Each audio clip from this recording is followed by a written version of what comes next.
belum keluar Pak Hafiz ya.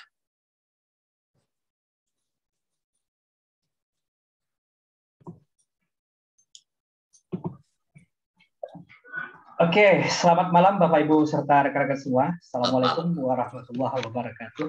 Waalaikumsalam warahmatullahi wabarakatuh. Ya, sekarang kita sudah sampai pada sesi terakhir setelah mengikuti selama 4 kali pertemuan, dan pada topik kali ini akan membahas mengenai total rewards. Biasanya malam minggu itu adalah malam di mana banyak orang akan menghabiskan waktunya bersama keluarga, teman-teman, karena besoknya libur setelah sibuk dengan aktivitas sehari-hari. Tapi kita malam minggunya cukup di sini aja Bu Ayu ya. Sambil mengikuti pelatihan. Hangout juga. Ya. Kalau ada yang nanya kenapa nggak malam mingguan, ya jawab aja kita udah senior. Udah senior ya. Oh ya, bagi teman-teman yang mau nyiapin kopi ataupun makanan ringan supaya pelatihannya nggak terasa vakum dan monoton, kita boleh serius tapi santai.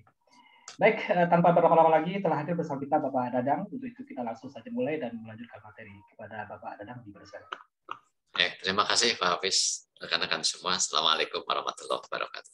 Waalaikumsalam. Ya, malam minggu ini kebetulan sesi terakhir dan materinya memang materi yang cukup selalu hangat ya kalau bicara reward itu nggak ada habisnya gitu, karena mungkin reward ini merupakan motivasi utama orang bekerja ya, yang merupakan motivasi utama orang melakukan sesuatu gitu ya, karena berharap bakal ada imbalan gitu ya.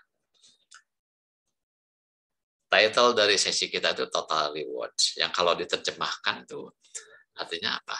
Reward total atau apa? Ganjaran total gitu ya. Imbalan total gitu ya. Sebenarnya ini adalah jargon baru ya.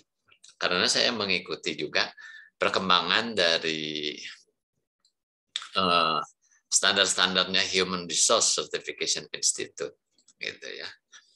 Sebelum total reward ini sebenarnya istilah yang dipakai adalah kompensasi dan benefit. Mungkin pernah dengar ya, komben ya, kompensasi dan benefit.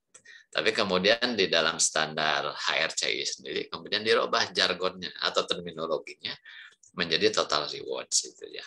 Ya mungkin maksudnya adalah bahwa supaya coverage-nya itu lebih menyeluruh gitu. Karena apa? Yang diterima oleh karyawan dari perusahaan itu kan bukan cuma upah kan sebenarnya. Bukan cuma berbentuk uang ya, tapi juga hal-hal lain. Bahkan disebut juga sebenarnya imbalan yang diterima oleh karyawan dari perusahaan itu ada 2 kategori gitu. Ada yang sifatnya finansial dan ada non finansial gitu ya. Finansial pun bisa saja sifatnya teratur, bisa juga tidak teratur. Ya kan? Bisa yang sifatnya fix, bisa juga yang sifatnya variabel. Ya, kemudian di luar yang finansial itu sebenarnya bukannya nggak ada uangnya, perusahaan tetap keluar biaya gitu ya. Tapi yang diterima oleh karyawan itu tidak dalam bentuk uangnya, tapi dalam bentuk fasilitas, ya, dalam bentuk kenikmatan, dalam bentuk manfaat atau biasa disebut kalau dulunya benefit begitu. Ya. Nah, itulah yang sedikit aja latar belakang digunakannya istilah total reward itu, yang sebenarnya itu adalah nama baru untuk istilah lama yang disebut kompensasi dan benefit gitu ya. Sebelum ini atau sebelum kompensasi dan benefit mungkin istilah tradisionalnya itu adalah upah dan manfaat atau upah dan tunjangan gitu ya, istilah lamanya lagi gitu. Waktu zamannya konsep personalia gitu ya. Sebelum populer istilah HR gitu ya. Nah, sebelum saya sharing materinya, mungkin di awal ini saya ingin ada obrolan ringan, mungkin dari rekan-rekan, dari siapa aja, dari Mbak Ayu, dari siapa. Apa sih yang selama ini merupakan satu hal yang ingin diperoleh jawaban kalau kita bicara soal reward atau bicara soal upah gitu. Biasanya kan orang tuh punya suatu unek-unek gitu ya. Saya tuh pengen tahu ini tuh apa ceritanya. Silakan. Mungkin ada. Saya Pak. Silakan. Pak Dharma, gimana Jadi Pak? ya setelah sekian tahun saya lama bekerja di beberapa perusahaan ya, saya bermuara sebetulnya pertanyaan yang paling mendasar di dalam reward itu sebetulnya adalah bagaimana membuat sistem rewarding yang fair, yang adil. Karena banyak metodologi orang susun struktur skala upah, pakai konsultan untuk menentukan gimana yang meningkatkan produktivitas dan seterusnya, transparansi ke karyawan dan seterusnya. Tetapi setiap kalau kita bicara di dapur, di tempat-tempat di luar perusahaan gitu, selalu semua orang merasa diperlakukan tidak adil gitu.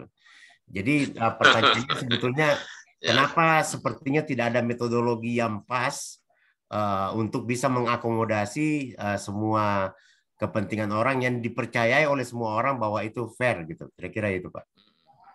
Ya. Pertanyaan yang sederhana, tapi jawabnya susah.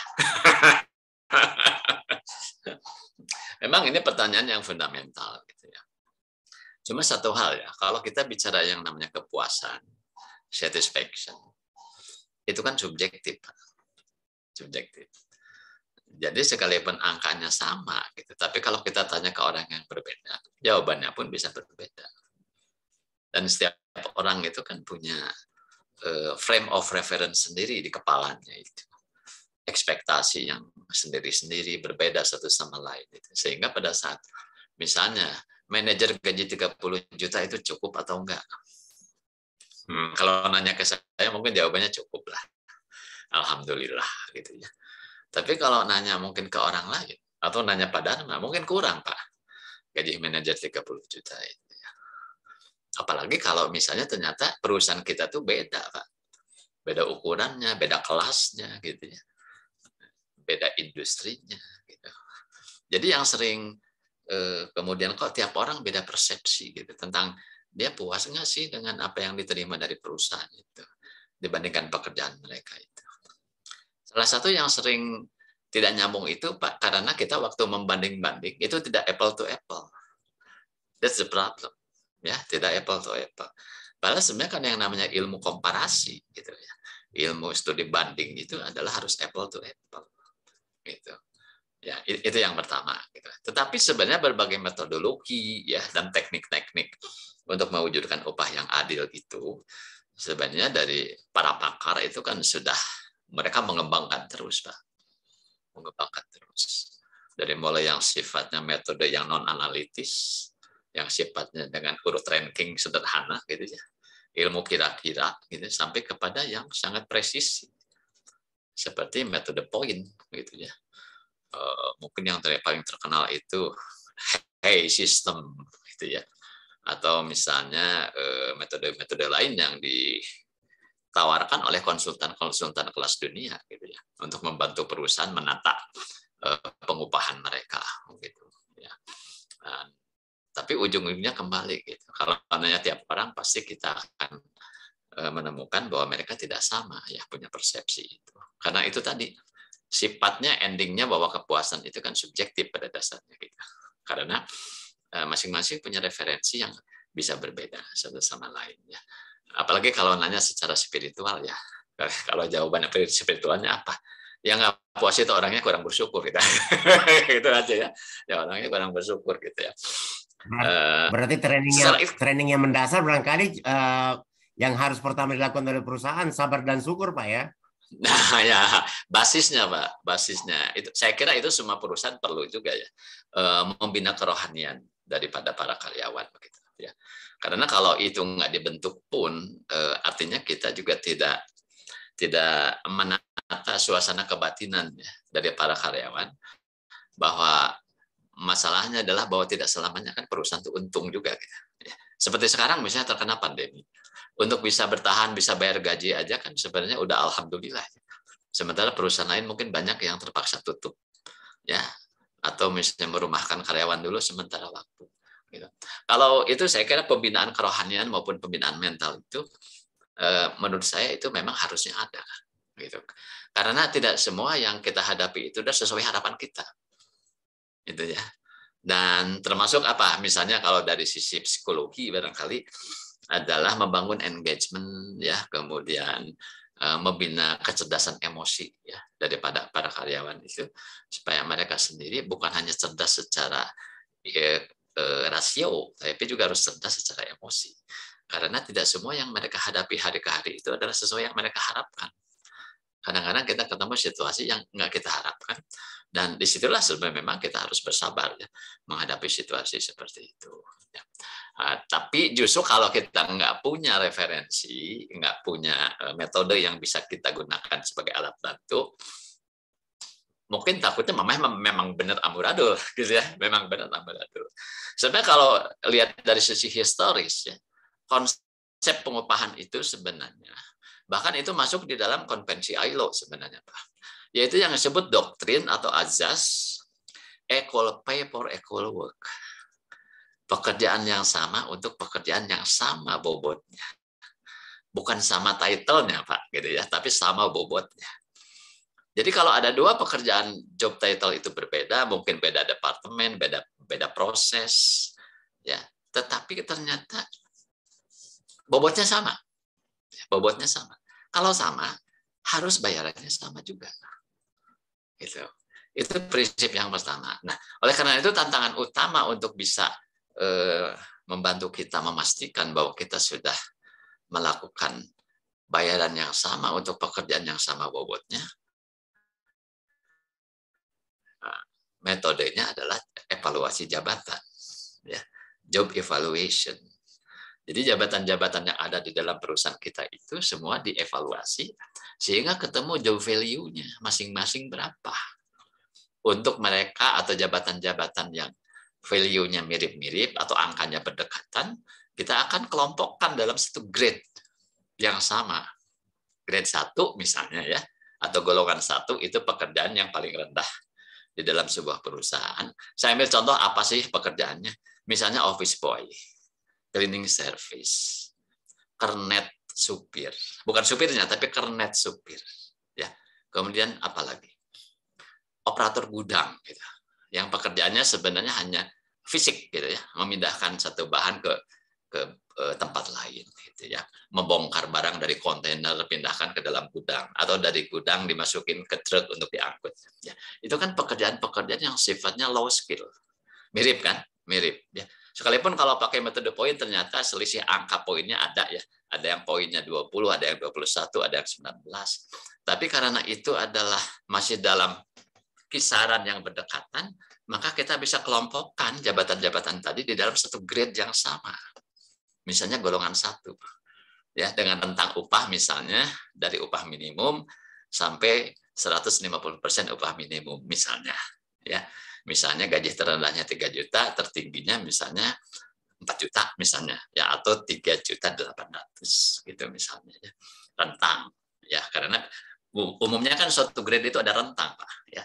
Jadi minimum maksimumnya berapa, kadang-kadang ditentukan juga midpoint-nya, angka tengah, ya. Itu sih sebenarnya adalah ruang gerak, ya.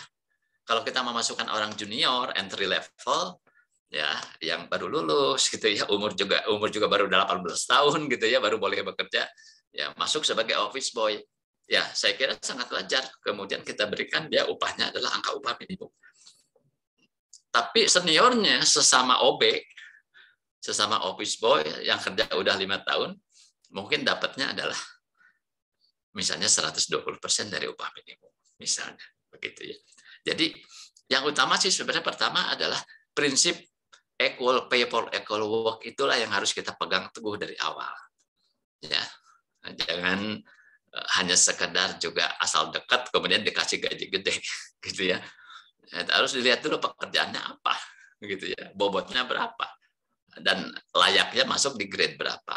Nah, untuk bisa menimbang-nimbang dan mengukur mengenai value itu, nah, kita menggunakan metode evaluasi jabatan. Evaluasi jabatan pun pilihan teknik dan metodenya banyak.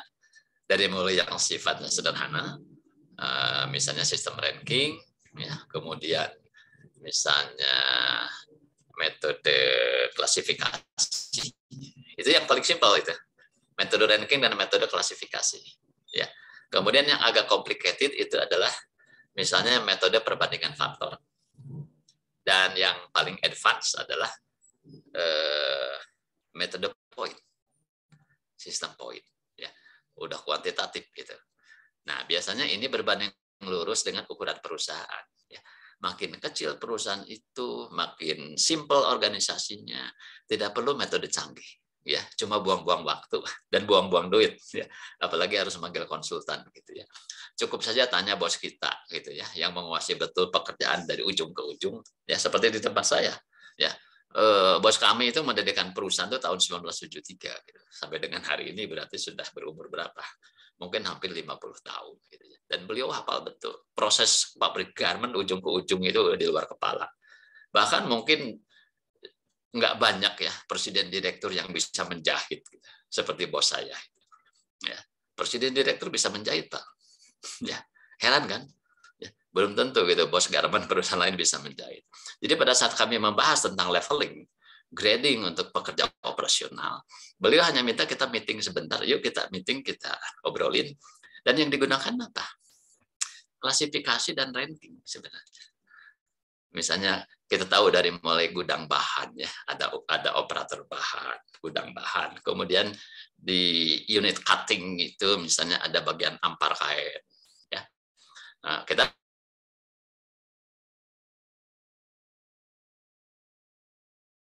suaranya putus Pak Dadang.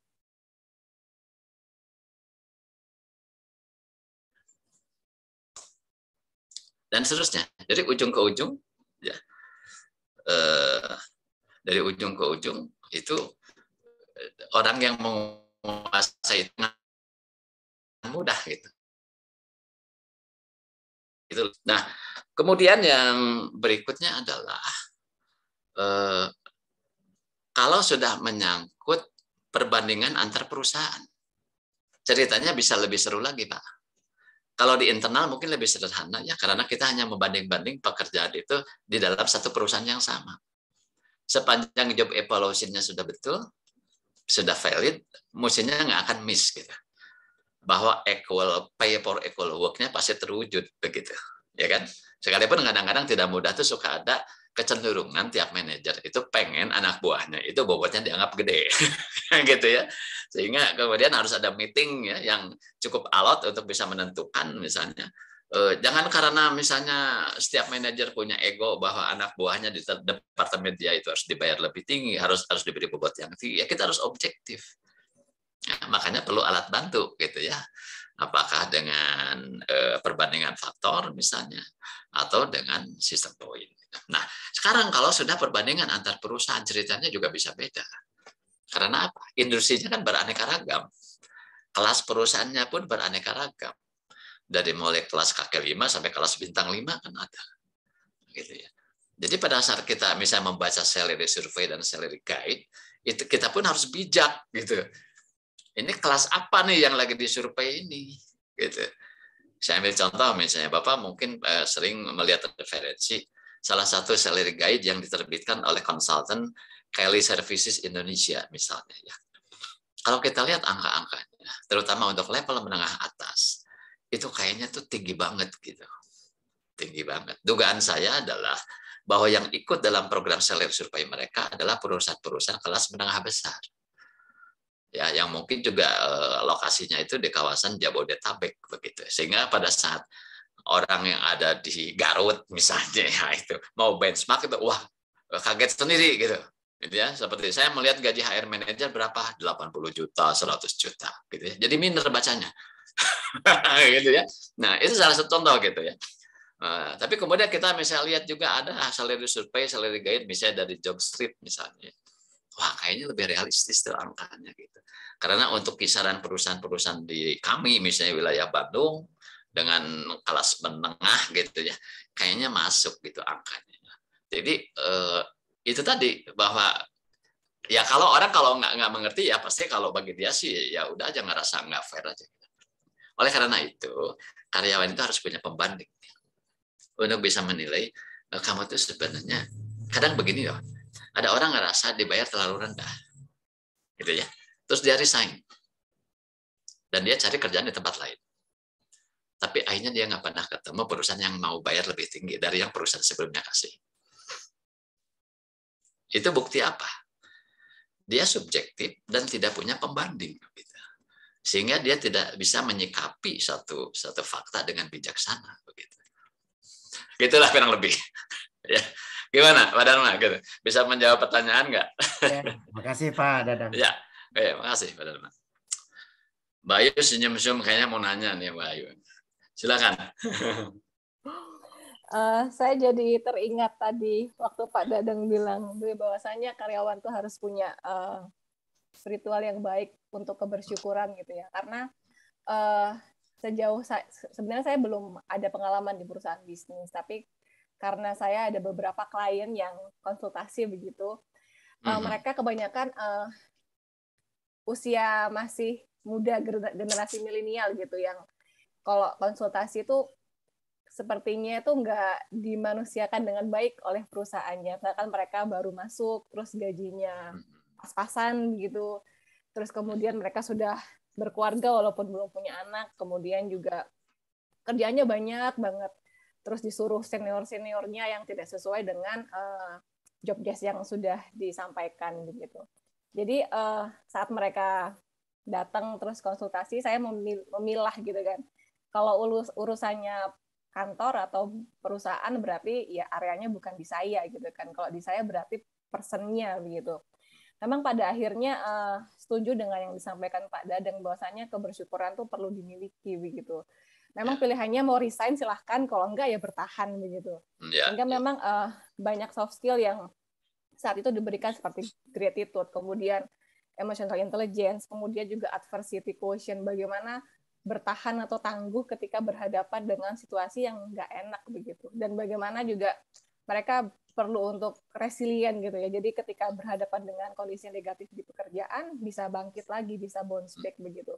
Memang saya juga setuju yang disampaikan Pak Dadang sebelum-sebelumnya, bahwasanya generasi-generasi sekarang itu sesuai kayak Prof. Renel itu generasi strawberry. Memang banyak sering rapuh gitu, maksudnya dikit-dikit ngeluh, dikit-dikit ini membandingkan. Seharusnya kalau title yang segini S1 dengan gini-gini gajinya sudah besar gitu kan, apalagi misal Surabaya begitu kan.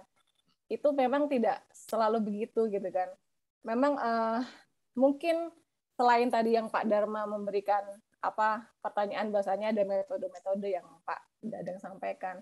Memang setiap karyawan perlu untuk memberdayakan diri untuk di kerohaniannya gitu sih Pak. Karena mau dituntut bagaimanapun mungkin perusahaan juga sudah berusaha maksimal gitu, apalagi tiap tahun akan ada kenaikan gaji dan lain-lain maksudnya. Jadi betul. Memang perlu spiritual quotient-nya juga perlu dilengkapi selain juga mahir di dalam bidangnya gitu Pak.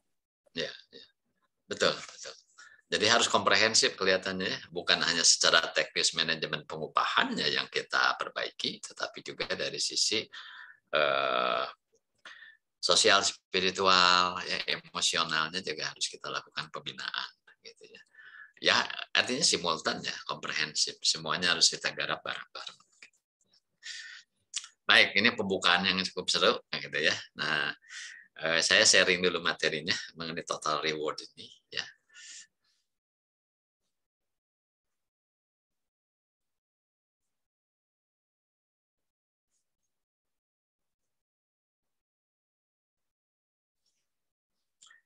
Nah, yang dimaksud total reward itu deskripsi awalnya adalah bahwa yang dimaksud total reward itu adalah mendesain dan implementasi. Jadi merancang menerapkan sistem kompensasi dan paket manfaat atau benefit yang digunakan pengusaha untuk menarik dan mempertahankan karyawan.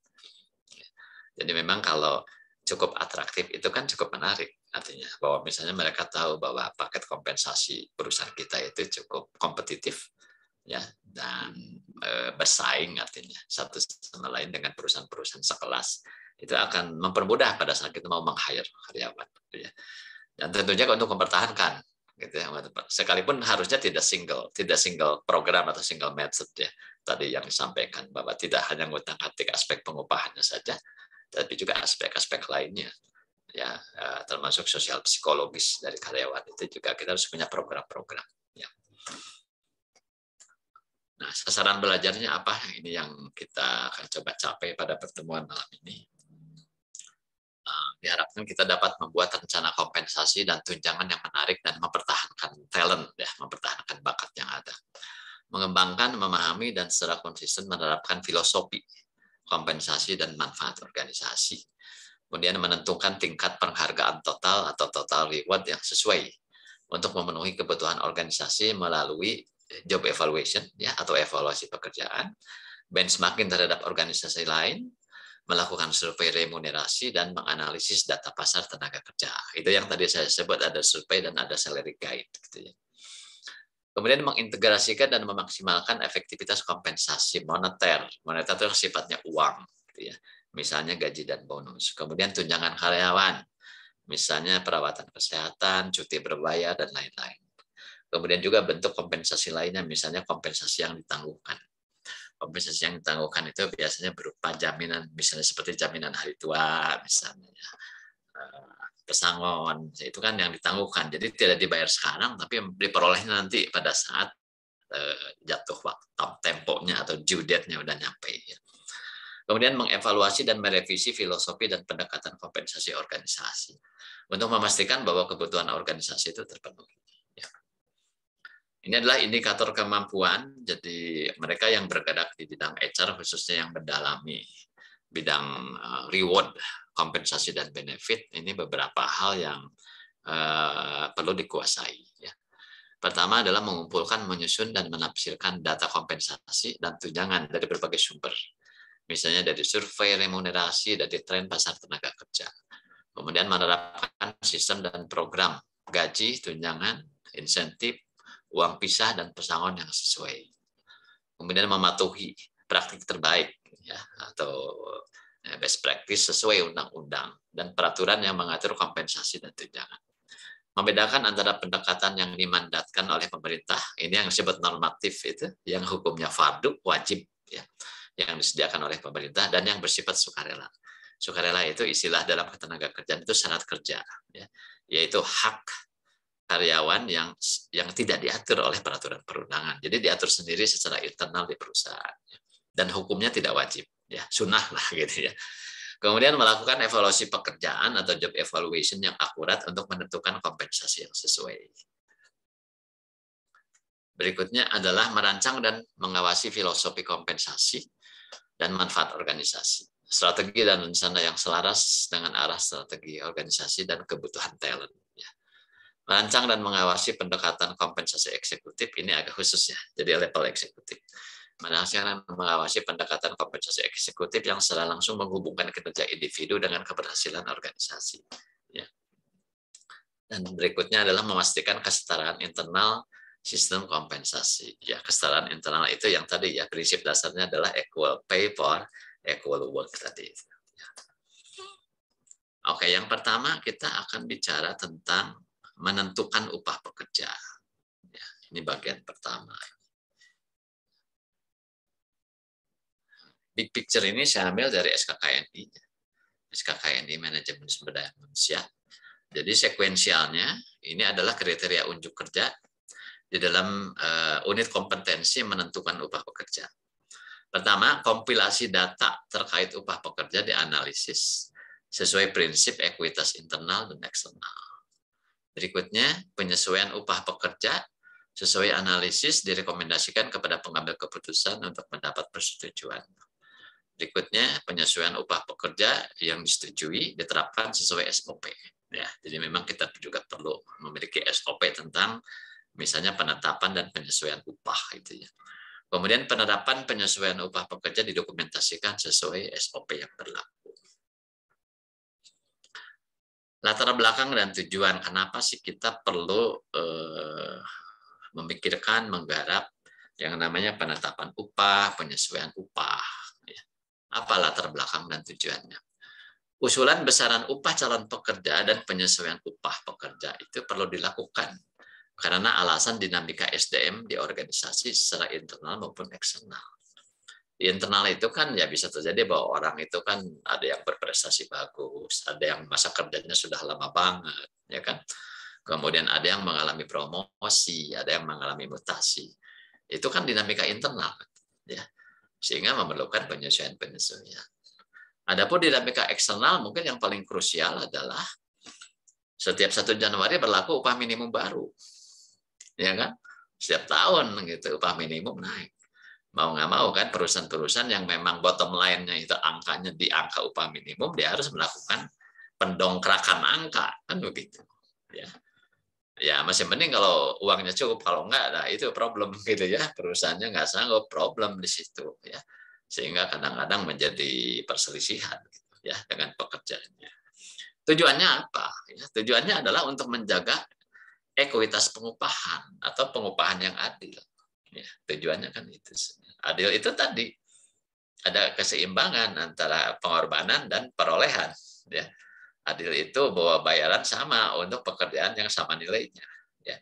Dan juga untuk retensi pekerja.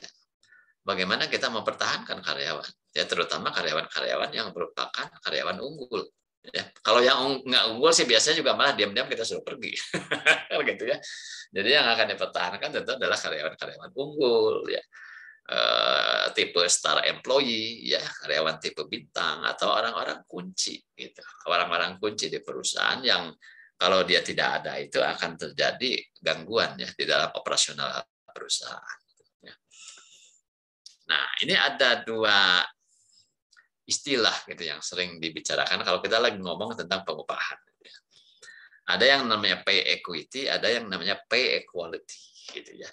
Ya, ini hanya secara konsep saja gitu ya. Kalau di lapangan, kalau udah ngobrol secara populer, mungkin nggak terlalu memusingkan masalah ini gitu ya. Tapi ini ada 2 istilah yang sebenarnya ini 2 istilah itu beda sama maknanya. Ya. Pay equity versus pay equality. Apa bedanya kedua istilah ini? Ekuitas gaji atau pay equity yang atasnya juga dikenal sebagai gaji yang sama untuk pekerjaan dengan nilai yang sama. Jadi bisa saja kan job title-nya atau jenis pekerjaannya itu beda. Tapi karena bobotnya sama, maka bayarannya sama. Nah, inilah yang dimaksud pay equity. Itu berarti jika 2 pekerjaan berbeda memberikan kontribusi nilai yang sama untuk perusahaan mereka, maka karyawan di posisi tersebut harus menerima gaji yang sama. Seperti tadi saya contohkan di grade 1 itu ada pekerjaan apa misalnya. Ada office boy, ada kernet, ya, ada operator gudang, mungkin ada asisten dapur ya. Bukan chef junanya ya. Kalau chefnya kan pasti mahal gitu ya. Ini asisten dapurnya ya, yang ngiris-ngiris bawang ya gitu ya. Nah, asisten dapur ya. Saya kira mungkin mirip gitu. Ya kan karena dari sisi skill levelnya tidak dituntut level tinggi. Gitu ya, jadi disebutnya low skill work ya, low skill job. Gitu. Beda-beda kan, ya. Tetapi karena bobotnya sama maka bayarannya sama. Itulah yang dimaksud ekuitas gaji atau pay equity. Sedangkan ekuitas gaji membandingkan nilai dan gaji, ini contoh lain ini mungkin di rumah sakit kali ya. Ekuitas gaji membandingkan nilai dan gaji pekerjaan yang berbeda seperti perawat dan tukang listrik gitu. Selain contoh tadi office boy itu. Di rumah sakit mungkin ada perawat, tapi ada juga teknisi listrik gitu ya. Tapi setelah dilakukan job evaluation itu ternyata poinnya mirip sama gitu. Ya, kalau bobotnya sama ya dia dapat imbalan yang sama. Masuk di grade yang sama ya. Rentang gajinya sama. Ya. Nah, itu contoh lain ekuitas gaji. Gaji yang setara membandingkan gaji yang setara. Adapun gaji yang setara yang ini ya pay equality ini berbeda ya. Kalau pay equality ini adalah yang paling bawah. Gaji yang setara atau pay equality membandingkan gaji pekerjaan serupa. Sama-sama manajer HRD satu perusahaan dengan perusahaan lain. Atau misalnya di sebuah perusahaan ada beberapa manajer marketing. Semuanya manajer marketing, yang beda adalah wilayah kerjanya. Misalnya ya. Ada yang wilayah Jawa Barat, Jawa Tengah, Jawa Timur, ada yang luar Jawa gitu misalnya. Sama-sama manajer marketing ya. Dengan tanggung jawab yang mirip. Nah, itu pasti harusnya juga sama gitu ya. Gaji pekerjaan. Tapi ada yang bisa saja bahwa itu tidak sesuai harapan kita. Misalnya kalau kita membandingkan job title yang sama pada perusahaan berbeda. Ya, misalnya HR manager. disurvei aja misalnya pada semua perusahaan tekstil dan garment, bisa di mana sektor saya berada itu. Oh, ternyata kan bisa saja beda gitu. Ya. Ada HR manager gajinya cuma 10 juta gitu. Sementara di tempat yang lain di kawasan yang sama bisa mungkin ada yang hari gajinya 20 juta. Nah, kalau itu masuknya dalam wilayah pay equality. Jadi lebih kepada eksternal gitu. Lebih kepada eksternal. Tapi yang eksternal itu kan ya susah menjelaskannya karena apa? Ya memang perusahaannya beda, kalau mau bilang apa gitu. Ya kan? Tapi kalau itu masih di dalam satu perusahaan ya lebih mudah gitu membedah persoalannya karena mungkin ya harusnya tidak terjadi gitu. Ya kalau di dalam perusahaan yang sama. Tapi kalau perusahaan yang berbeda itu uncontrollable gitu. Ya. Nah, sekarang kita bicara komponen ya, komponen kompensasi dan benefit. Ya ini ada salah satu referensi yang membaginya seperti ini. Ya. Namun kalau kita merujuk kepada peraturan pemerintah ya, saat ini kan yang digunakan di Indonesia itu adalah peraturan pemerintah nomor 36 ya, tahun 2021 yang menggantikan peraturan pemerintah nomor 78 tahun 2015. PP 36 tahun 2021 ini merupakan turunan dari Undang-Undang nomor 11 tahun 2020 yang disebut Undang-Undang Cipta Kerja, yang sebelumnya disebut Omnibus Law itu ya. Nah, jadi sekarang itu rujukan hukum kalau kita bicara seluk-beluk pengupahan, ya, maka yang kita harus rujuk adalah PP 36. Ya. Terlepas bahwa saat ini memang nasib Undang-Undang Cipta Kerja sendiri 2 tahun ini juga masih dalam proses ya, karena pemerintah dan DPR diberi PR oleh Mahkamah Konstitusi untuk melakukan perbaikan. Ya, karena kan sudah ada putusan Mahkamah Konstitusi yang menyatakan bahwa intinya begini, apabila Undang-Undang Cipta Kerja ini tidak dilakukan perbaikan untuk hal-hal yang memang dianggap menyimpang, maka Undang-Undang Cipta Kerja ini dapat dinyatakan inkonstitusional. Jadi bisa batal. Jadi batalnya ini batal bersyarat. Syaratnya apabila tidak dilakukan perbaikan dalam 2 tahun. Ya. Nah, tapi sebagaimana disampaikan oleh Presiden sendiri ya, menanggapi putusan Mahkamah Konstitusi itu bahwa tentu pemerintah akan melaksanakan amanat dari Mahkamah Konstitusi, hanya tidak berarti bahwa kemudian undang-undang ini dicabut. Jadi tetap berlaku. Ya, jadi saat ini kita masih pakai Undang-Undang Cipta Kerja dan PP turunannya, termasuk PP 36 ini, ya, yang mengatur tentang pengupahan. Ini yang tadi saya bicarakan sama saja ekuitas ya, internal eksternal. Ini saya skip. Nah, ini barangkali yang perlu saya sampaikan juga, kenapa sih perlu penyesuaian? Kenapa perlu ada penyesuaian upah? Nah, bicara penyesuaian upah ini sebenarnya kan ada 2 kategori. Ada yang disebut general increase, ada yang disebut individual increase. Kalau general increase itu apa? Kenaikan gaji secara umum, semua dapat gitu, ya, tanpa pandang bulu, pokoknya semua kebagian deh, ya, general increase. Ini bisa terjadi kalau apa? Pertama, misalnya apabila terjadi kenaikan upah minimum, ya, pas kebetulan memang perusahaan-perusahaan itu kan sebagian besar upah terendahnya itu upah minimum, bahkan ada yang di bawah upah minimum, gitu.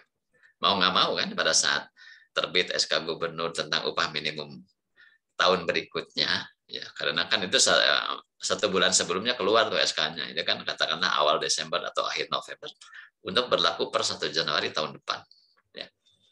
Naik berapa misalnya, maka mau nggak mau kan akan terjadi general increase, ya, naik 100.000 semua naik, gitu, atau naik 3% semua naik, gitu. Ya. Kedua adalah bisa tidak ada hubungan dengan kenaikan upah minimum, tapi kebetulan di perusahaan itu ada kebijakan kenaikan berkala. Ya, misalnya di dalam peraturan perusahaannya dicantumkan bahwa gaji atau upah itu akan dilakukan kenaikan berkala misalnya setiap 2 tahun misalnya. Maka mau nggak mau kan, terlepas ada ketentuan upah minimum baru ataupun tidak, maka akan dilakukan kenaikan berkala. Gitu. Ya. Itu general increase. Yang kedua adalah individual increase. Jadi kalau bicara individual increase itu adalah tidak semua orang naik, mungkin hanya orang tertentu yang memenuhi syarat. Ya, ada syarat dan ketentuan kan gitu. Ya. Pertama ada yang disebut merit increase. Merit increase itu adalah kenaikan upah atau gaji berdasarkan penilaian prestasi kerja. Karena prestasinya bagus, maka diberi kenaikan. Itu aja yang utama. Maka ini disebut performance based, ya. Berbasis kinerja. Ya, kinerjanya bagus, excellent, di atas rata-rata, diberi kenaikan. Kalau yang nggak naik, bisa dipastikan itu karena apa? Ya, mungkin prestasinya nggak bagus, ya, atau biasa-biasa saja, atau di bawah standar. Yang kedua adalah bisa terjadi, sekalipun ini sebenarnya jarang, ya, mungkin sangat jarang, yaitu ada karyawan yang posisinya underpaid. Underpaid itu adalah dia itu jenderal tapi bergaji kopral, gitu maksudnya. Ya. Jadi ada orang yang harusnya misalnya dia grade 3 dengan gaji 6 juta, gitu. Ternyata dia masih di grade 2 gajinya 4 juta. Gitu. Ini kan posisi karyawan yang underpaid. Sekalipun juga timbul pertanyaan, kok bisa sih nggak kekontrol gitu ya? Ada karyawan yang tertinggal, bernasib nggak bagus gitu ya, dan anaknya itu atau karyawannya itu ikhlas, itu nggak komplain, nggak apa gitu ya. Tiba-tiba pada saat dilakukan review upah secara menyeluruh, ketemu gitu karyawan yang underpaid. Ya, bisa ketemu yang seperti ini.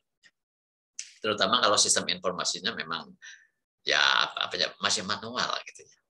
Ya kalau sudah berbasis teknologi informasi biasanya kan sistemnya sudah bisa mengatur otomatis sebenarnya ya. Kalau orang dipromosikan itu naik grade maka akan otomatis juga ada rekomendasi tentang besaran gajinya minimal berapa gitu. Ya. Itu alasannya perlu penyesuaian upah gitu, ya. Nah, kalau kita bicara penyesuaian upah, itu kita harus lihat juga regulasinya. Ya. Jadi supaya nggak dibilang bahwa apa sih dasarnya harus dinaikin, apa dasarnya harus ada penyesuaian. Ini adalah beberapa rujukan regulasi. Ya. Penyesuaian karena kenaikan upah minimum ya, dan tentang isu upah sundulan. Ya. Ini ada di Peraturan Menteri tahun 7 tahun 2013 tentang upah minimum. Ya. Ada di pasal 15 misalnya, ya, yang berbunyi bahwa pengusaha dilarang membayar upah lebih rendah dari upah minimum yang ditetapkan. Upah minimum hanya berlaku bagi pekerja yang punya masa kerja kurang dari 1 tahun. Jadi mau nggak mau kan, pada saat karyawan itu sudah masa kerjanya 1 tahun atau lebih, maka dia harus berada pada posisi di atas upah minimum. Ya, konsekuensinya kan begitu ya. Kemudian di PP 78 2015 ini masih PP yang lama ya, tapi di PP yang baru pun sebenarnya kalimat serupa tuh ada juga sebenarnya. Di situ diatur bahwa upah minimum sebagai dimaksud hanya berlaku bagi pekerja dengan masa kerja kurang dari 1 tahun. Tapi sama sih sebenarnya ya. Jadi kurang dari 1 tahun itu angka upah minimum itu ya. Jadi kalau 1 tahun atau lebih berarti harus lebih dari angka upah minimum. Konsekuensinya apa ya dengan adanya aturan seperti ini? Konsekuensinya adalah karyawan dengan masa kerja 1 tahun atau lebih harus memperoleh upah lebih tinggi dari upah minimum. Inilah yang biasa disebut sebagai upah sundulan. Ya. Jadi dalam hal ini berarti apa? Konsep dan regulasi pengupahan di Indonesia itu masih melihat masa kerja sebagai hal yang harus dihargai. Itu kan kesimpulannya. Ya. Jadi tidak boleh diabaikan yang namanya masa kerja. Karena secara sadar dinyatakan bahwa itu kalau di bawah setahun boleh angkanya upah minimum. Tapi kalau di atas setahun atau lebih maka harus lebih tinggi dari angka upah minimum. Nah, alternatifnya bagaimana? Kalau misalnya terjadi kenaikan upah minimum, terus kita menyikapinya di perusahaan caranya bagaimana? Ya, sebenarnya ada beberapa alternatif. Ini saya tampilkan beberapa kemungkinan yang bisa kita ambil sebagai opsi, ya, sebagai pilihan. Pertama adalah kita lakukan kenaikan merata persentase. Jadi merata persentase. Misalnya naiknya 3%. Misalnya upah minimum sebelumnya 3 juta. Naik 3% menjadi berapa? Ya berarti tambah 90.000 lah, ya. 90.000 rupiah. Ya. Tapi kenaikannya persen semua. Jadi yang gajinya 20 juta misalnya juga naiknya 3%.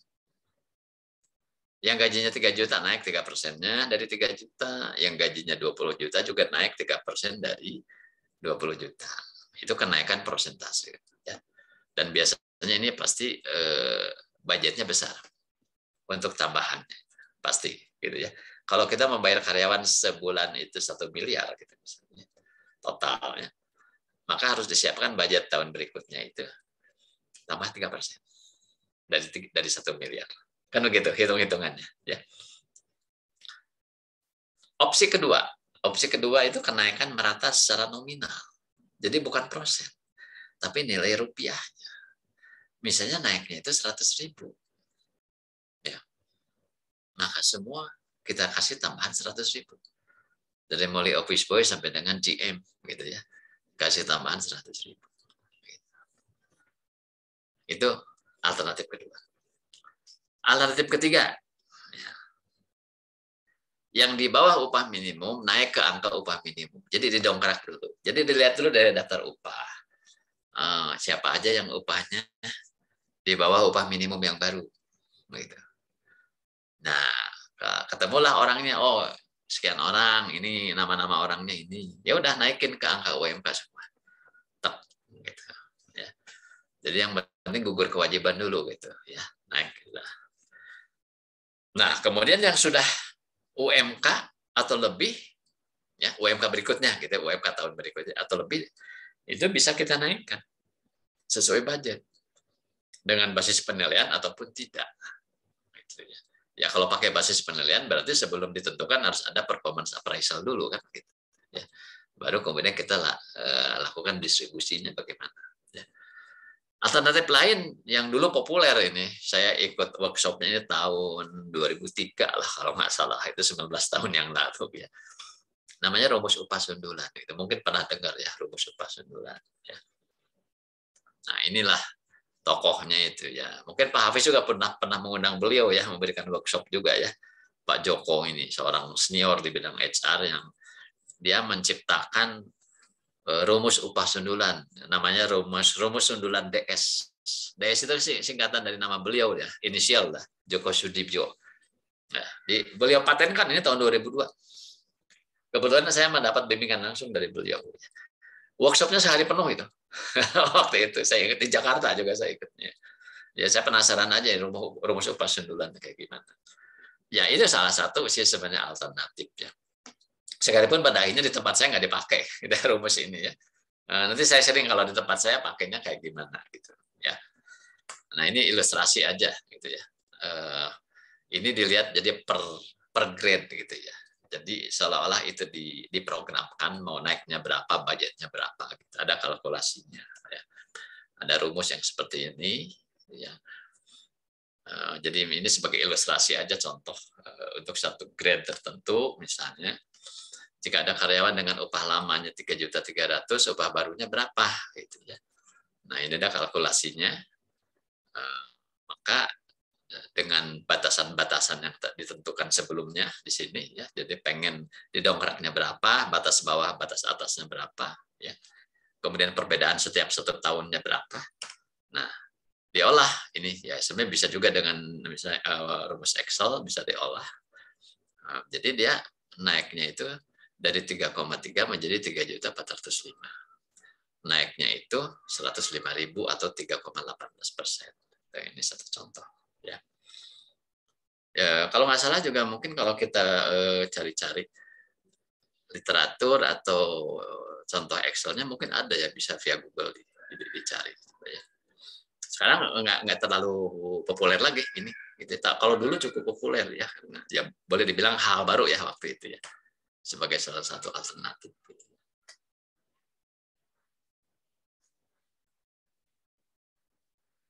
Nah, dasar hukumnya sebenarnya ini nyambung dengan yang tadi, bahwa di dalam peraturan ketenagakerjaan kita itu memang mengenai kenaikan upah, penyesuaian upah itu memang ada. Gitu.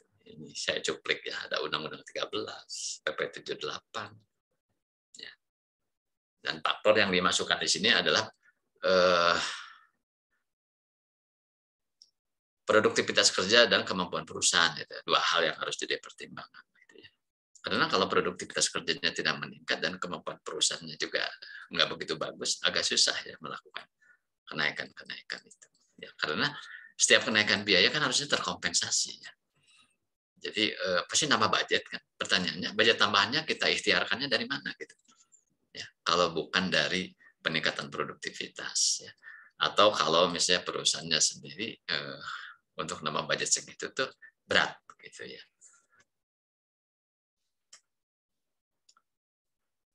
Nah, berikutnya adalah kita bicara soal internal equity, external equity itu, ya. Yang tadi saya singgung tentang salary survey. Ya.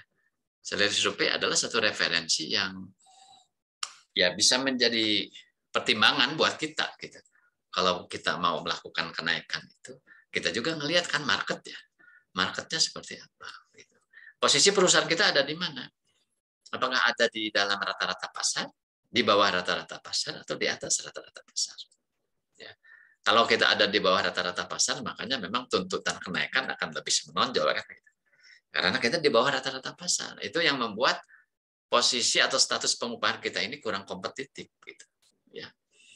Nah, sekalipun juga bagi perusahaan menengah kecil itu dilematis ya, bukan nggak mau gitu ya, tapi mereka sendiri belum sanggup gitu ya untuk bisa memposisikan posisinya dalam rata-rata pasar.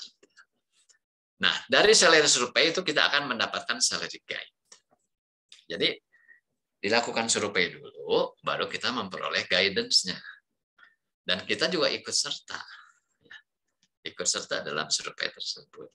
Kan nggak boleh egois sebenarnya. Kalau mau memperoleh guide, Anda harus ikutan juga kan. Jadi sebenarnya ini kan sharing gitu di antara semua perusahaan tentang profil pengupahan mereka, sehingga kemudian memperoleh profil secara umum, secara keseluruhan dari perusahaan-perusahaan ini.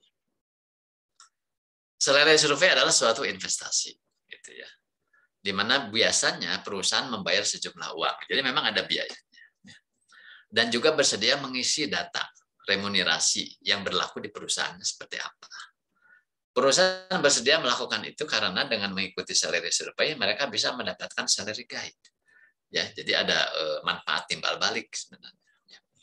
Salary guide dapat digunakan sebagai acuan untuk menyusun paket remunerasi yang optimal, yang cukup bersaing di pasar, adil dalam kondisi internal, dan cukup baik untuk meng-attract dan meretain karyawan yang terbaik.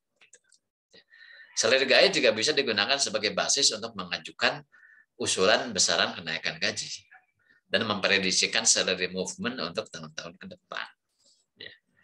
Jadi kan kalau misalnya kita mengusulkan kenaikan itu, ya mungkin biasanya juga pimpinan perusahaan juga minta referensi. Kamu bisa nggak misalnya cari tahu di perusahaan lain seperti apa? Ya salah satunya mungkin informasi yang cukup akurat, cukup bisa dipertanggungjawabkan adalah salary guide. Ya karena itu kan hasil survei dari banyak perusahaan. Nggak hanya sekedar nanya tetangga sebelah, kan belum tentu valid kan gitu ya. Nah, cuma 1-2 perusahaan yang ditanya kan belum tentu valid gitu, belum tentu menggambarkan profil yang sesungguhnya gitu. Dan ini mengenai salary movement. Jadi kan kalau kita tahu perkiraan ya, pengupahan di banyak perusahaan, apalagi sektornya sama dengan kita, maka kita bisa memprediksi. Oh, kemungkinannya pergerakan kenaikan biaya tenaga kerja dari tahun ke tahun itu ke depannya akan seperti apa. Nah, ini yang tadi saya sebut salah satu ya yang cukup populer itu Indonesia Salary Guide dari Kelly Services Indonesia. Kelly itu sebenarnya ada di banyak negara ya, salah satunya di Indonesia. Jadi di sini tuh ini kebetulan yang saya tampilkan yang tahun 2020. Mestinya 2022 ada ya. Jadi Anda bisa masuk sih ke webnya. Webnya adalah Kelly Services Indonesia. Nah, Anda bisa masuk ke websitenya. Nah, di situ biasanya disediakan fasilitas untuk kita boleh mendownload salary guide yang mereka hasilkan. Ya. Jadi ini kalau dilihat daftar isi, ini kan ada sektor ya. Sektor perbankan dan keuangan, sektor asuransi dan medical ya. Farmasi, consumer goods, high tech, engineering, ya ini ada per sektor. Ya. Jadi misalnya kalau saya kan manufaktur ya, terwakilinya di mana gitu ya, terwakilinya.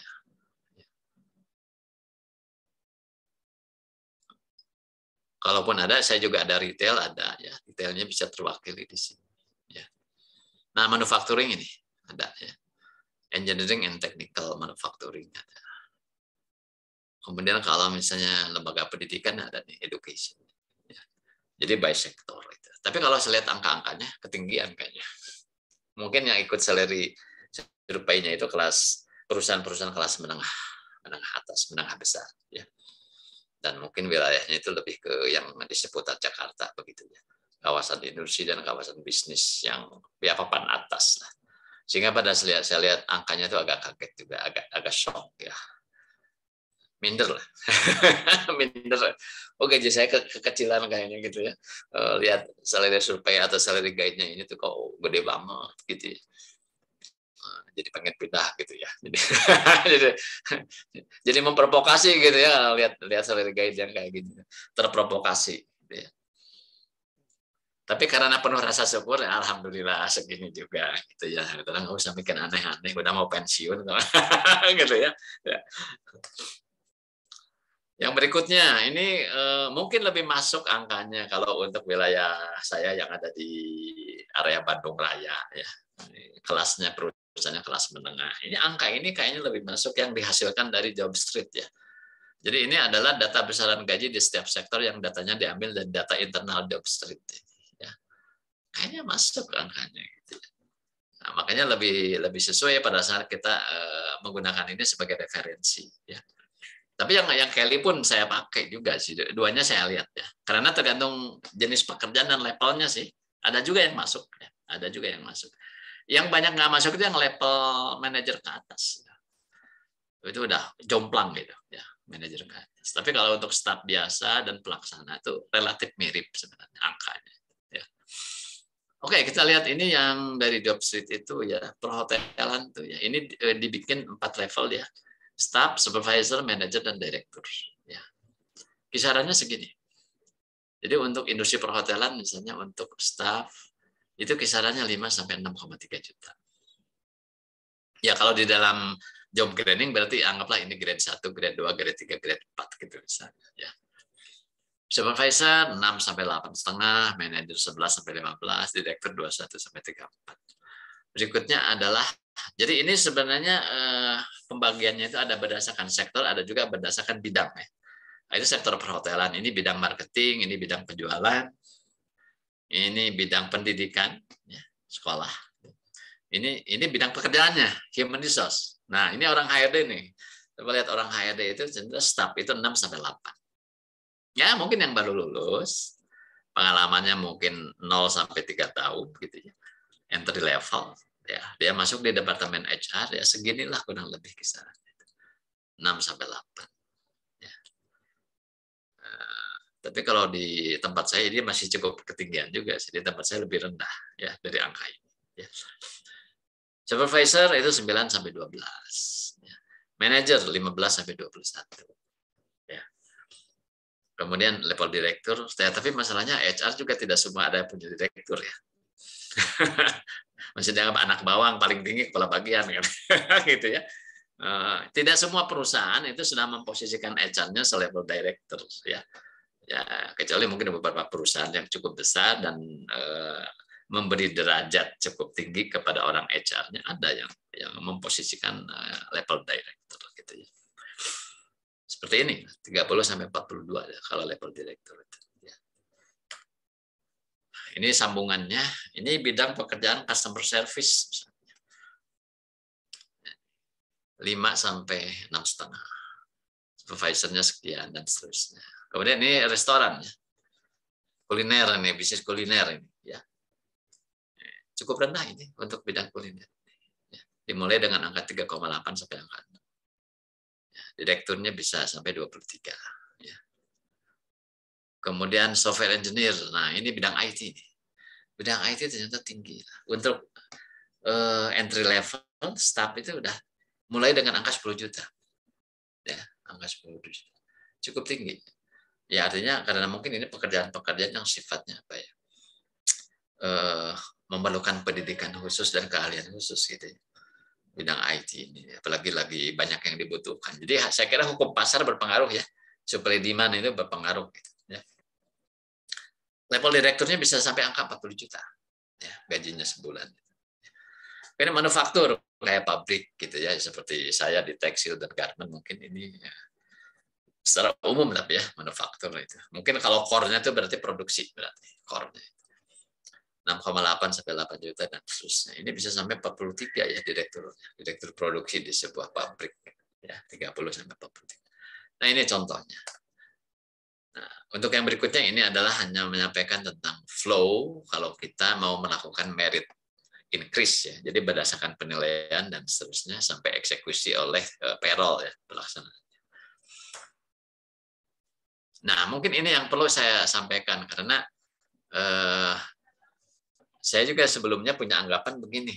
Kalau ada seorang prestasinya itu paling tinggi di antara teman-temannya, maka harusnya dia memperoleh kenaikan juga pun paling tinggi. Masuk akal juga ya. Masuk akal. Tapi sebenarnya ternyata tidak persis seperti itu karena ada kondisi-kondisi lain yang harus dipertimbangkan. Tidak berarti bahwa si A prestasinya paling tinggi itu kemudian dia memperoleh kenaikannya juga paling tinggi, belum tentu. Harus dilihat juga posisi dia sekarang ada di mana di dalam rentang gajinya itu. Kalau dia sudah mentok, memang sudah paling tinggi, tapi kebetulan dia prestasinya juga paling tinggi, apakah juga harus memperoleh kenaikan paling tinggi? Itu pertanyaannya. Ya. Nah, maka kemudian prinsip di balik peningkatan gaji itu kurang lebih seperti ini. Gitu ya. Pertama, karyawan berkinerja tinggi mendapatkan lebih dari yang berkinerja rendah. Kalau ini, ya pasti ya, setuju ya, pasti Kak, seperti ini. Kedua, gaji titik tengah atau midpoint. Midpoint itu begini, misalnya terendah 3 juta, tertinggi 4 juta. Maka midpointnya itu 3,5 juta. Itu maksudnya, ya midpoint. Jadi dalam satu rentang itu ada 3 angka. Angka terendah, angka tertinggi, dan angka tengah-tengah. Ya. Itu yang dimaksud dengan gaji titik tengah atau midpoint. Ya. Gaji titik tengah atau midpoint dalam kisaran gaji itu mencerminkan apa yang kebanyakan orang di pasar kerja dibayar untuk pekerjaan serupa. Ini yang disebut apa? Dalam statistik apa tuh istilahnya? Median atau apa ya? Titik tengah. Mereka yang berkinerja tinggi, ini prinsip yang ketiga. Mereka yang berkinerja tinggi dengan bayaran rendah harus menerima kenaikan gaji terbesar. Ya mungkin ini orangnya agak-agak underpaid begitu, memang tertinggal gajinya. Tapi kebetulan dia berkinerja tinggi. Maka sangat masuk akal dan memang direkomendasikan dia menerima kenaikan gaji terbesar. Pertama, mengkompensasi prestasinya yang bagus, kedua mengkompensasi posisinya yang gajinya ketinggalan gitu maksudnya. Sehingga dia memperoleh kenaikan gajinya terbesar. Sementara pegawai berkinerja rendah yang sudah dibayar pada atau di atas nilai tengah, di atas midpoint, harus menerima kenaikan gaji yang lebih kecil atau mungkin tidak sama sekali. Gitu. Ya, karena apa? Ya karena dia udah cukup tinggi gajinya, tapi performance-nya rendah, ya. Kinerjanya rendah gitu. Ya, maka mungkin aja dia tidak naik dulu. Kalaupun naik itu sekedarnya aja pelipur lara begitu, ya. Sekedarnya naiknya itu, ya tidak signifikan gitu. Karena ya kondisinya seperti itu gitu. Orang dengan gaji di atas nilai maksimum tidak mendapat kenaikan. Misalnya gini, di dalam grade dia itu ya, misalnya rentangnya itu 4 sampai 6. Misalnya 4 sampai 6 juta. Nah, ternyata dia gajinya udah 6,5 juta. Nggak tahu gimana ceritanya itu sampai bablas gitu ya, misalnya terjadi. Nah, orang yang seperti ini mirip-mirip posisi overpaid kan, overpaid, dibayarnya kelebihan begitu, ketinggian dibayarnya. Maka orang yang seperti ini tidak naik dulu gajinya, apalagi kalau ternyata kinerjanya rendah. Jangankan yang mentok gitu ya, yang di midpoint aja kinerja rendah nggak dinaikin kan begitu. Ya. Terakhir nih, tingkat penilaian kinerja yang sama menghasilkan persentase kenaikan gaji yang berbeda.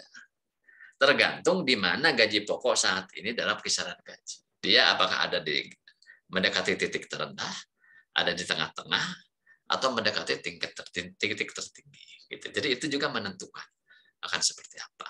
Ya. Nah ini di sebelah kanan itu tabel ilustrasi. Jadi ini prestasinya luar biasa. ini sedang, ini kurang, gitu ya. Ini A, B, C gitu aja. Atau misalnya ini A dan B ada di sini, ini nilainya C, ini D atau E, gitu. Ya. Nah, terus bagaimana kenaikannya, gitu. Ya. Misalnya ini adalah nilai kenaikannya. Ini adalah posisi dia, posisi rendah, posisi tengah, dan posisi tinggi. Gitu. Mungkin ada karyawan yang sangat luar biasa prestasinya, tapi dia sudah mentok gitu di dalam rentang gajinya, sudah mentok, sudah ada di dalam batas tertinggi. Maka di sini malah kenaikannya apa? Kecil ya, bisa 0, bisa cuma 2% aja diberinya kenaikannya, ya kan? Nah, sementara kalau kita lihat yang paling tinggi itu apa? Bisa ini nih, bisa 6% naiknya dia itu. Kalau dia itu posisinya ada di titik rentang rendah, ya, angka rentang paling rendah, dan dia prestasinya itu melampaui pengharapan, ya, pokoknya luar biasa lah performance, dia bisa naik sampai 6%. Nah, ini mungkin referensi yang ya pada saat saya menemukan juga kajian ini, saya pikir masuk akal juga sih, sebenarnya masuk akal. Bahwa tidak selalu seolah-olah kita mengabaikan posisi dia ada di mana. Ini barangkali kepentingannya adalah untuk mengendalikan pergerakan. Jangan sampai ada yang melampaui batas maksimum. Kalaupun memang karena sesuatu pertimbangan itu harus naik, itu kan perlu persetujuan khusus ya dari direksi. Atau misalnya orangnya dipromosikan dulu kepada grade yang lebih tinggi. Dipromosikan. Kalau sudah promosikan masuk akal lah ya, didongkrak ya. Karena memang jabatannya naik begitu. Ya. Oke, sebelum saya lanjut, silakan barangkali ada yang mau ditanyakan. Silakan. Ya, saya Pak mau nanya Pak. Boleh, silakan Mas. Ya, sorry, ini kan yang data besaran gaji itu yang dapat dari Jobstreet itu gajinya berdasarkan gaji pokok atau fixed income Pak, atau upah? Pada umumnya itu adalah gaji pokok. Gaji pokok. Tapi tidak selalu gaji pokok. Kalau kita lihat prakteknya di perusahaan-perusahaan. Kenapa saya jawab begini? Karena saya menganalogikan bahwa hasil itu tuh merupakan semacam struktur skala upah, ya kan? Semacam tabel struktur skala upah. Nah, di dalam peraturan tentang struktur skala upah itu, sebelum ini dikatakan bahwa angka-angka yang ada di dalam struktur skala upah itu adalah upah pokok. Gitu. Upah pokok. Ya. Tapi memang harus cari tahu dulu kepada surveyornya. Yang Anda maksud ini tuh apa? Ya, kebetulan saya tidak mendapat keterangannya. Gitu. Tapi kalau saya membaca literatur dan regulasinya, pada umumnya angka-angka yang dimunculkan di dalam tabel itu adalah upah pokok. Dan upah pokok itu kan pada umumnya adalah 75% dari bruto ya. 75% dari upah pokok dan tunjangan tetap. Jadi bisa saja bakal ada selisih 25% lah kemungkinannya dengan total income-nya gitu. Ya. Gitu, Mas Bagja ya. Oke, baik. Terima kasih, Pak. Silakan yang lain. Yang belum nanya Mbak Ratna, Mbak Rizky, silakan. Mungkin kepikir mau nanya sesuatu boleh.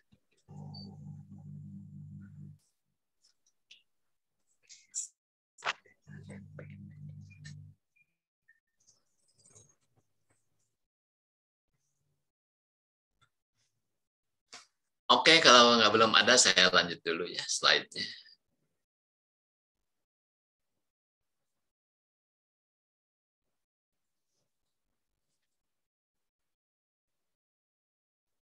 Udah muncul ya?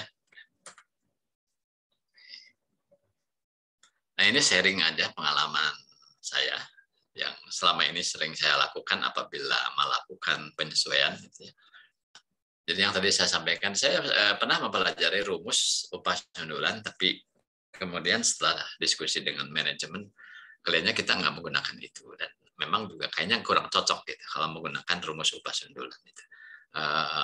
Merasa lebih safe dengan ya konsep kita sendiri. Gitu ya. Jadi kalau yang saya praktekkan di tempat kerja untuk melakukan penyesuaian upah ini, terutama pada saat ada upah minimum baru ya. Kami mengkombinasikan antara general increase plus merit increase. Jadi ada dua, ada general increase plus merit increase.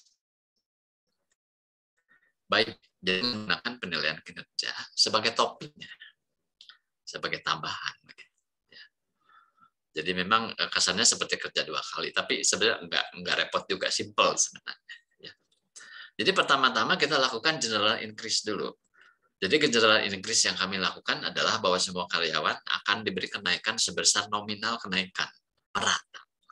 Misalnya upah minimum naik 100.000 misalnya. Maka kemudian semua karyawan tanpa melihat dia levelnya apa, kita kasih tambahan 100.000 rupiah.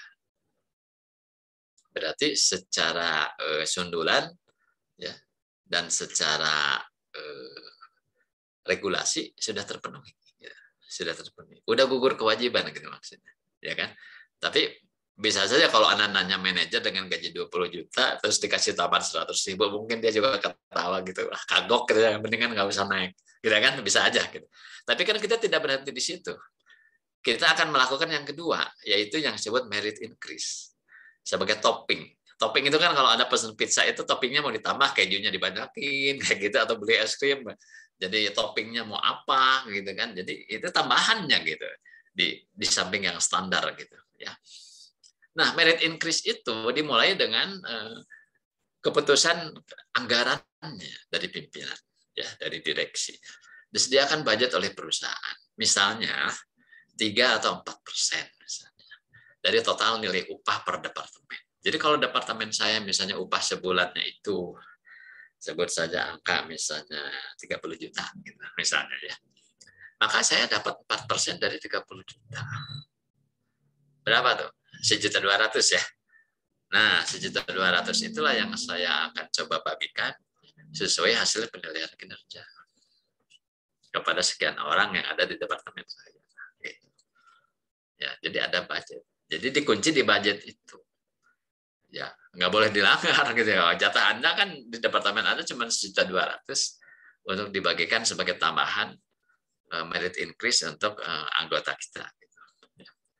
Atasan atau manajer melakukan penilaian kinerja. Ya, beberapa yang KPI-nya udah jalan, maka KPI-nya itu dijadikan acuan ya, untuk menentukan dia nilainya berapa. Ya. Kemudian disusun ranking. Susun ranking dari yang performance-nya paling bagus sampai yang kurang bagus. Ya. Distribusikan nilai nominalnya dengan prinsip distribusi normal. Ya kurva lonceng lah kalau dalam statistik, gitu kan. Jadi sebagian besar sih mungkin adalah katakanlah 60% dari populasi. Jadi kalau Anda punya anak buah 10 orang, mungkin sekitar 6 orang tuh sama, gitu. Ya, mungkin sama. Gitu. Tapi 2 orang yang bagus dan 2 orang yang jelek itu berbeda, gitu ya. 2 orang yang bagus akan memperoleh kenaikan lebih besar, 2 orang yang paling jelek akan memperoleh kenaikan yang lebih kecil. Itu yang disebut prinsip distribusi normal, ya kan, kurva lonceng. Jadi ini yang kita lakukan. Kalaupun ada case tertentu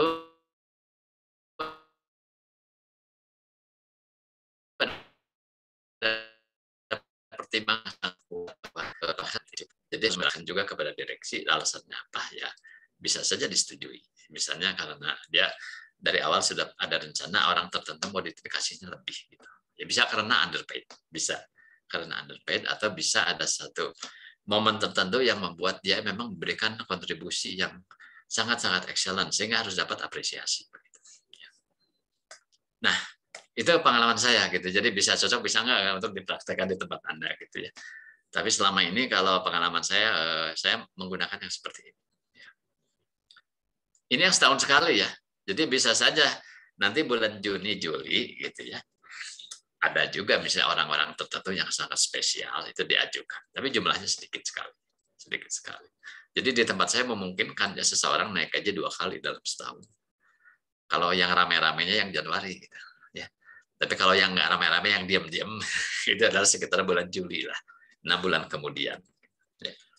Tapi itu kan orang-orang khusus. Dan itu pun harus meyakinkan direksi. Ya.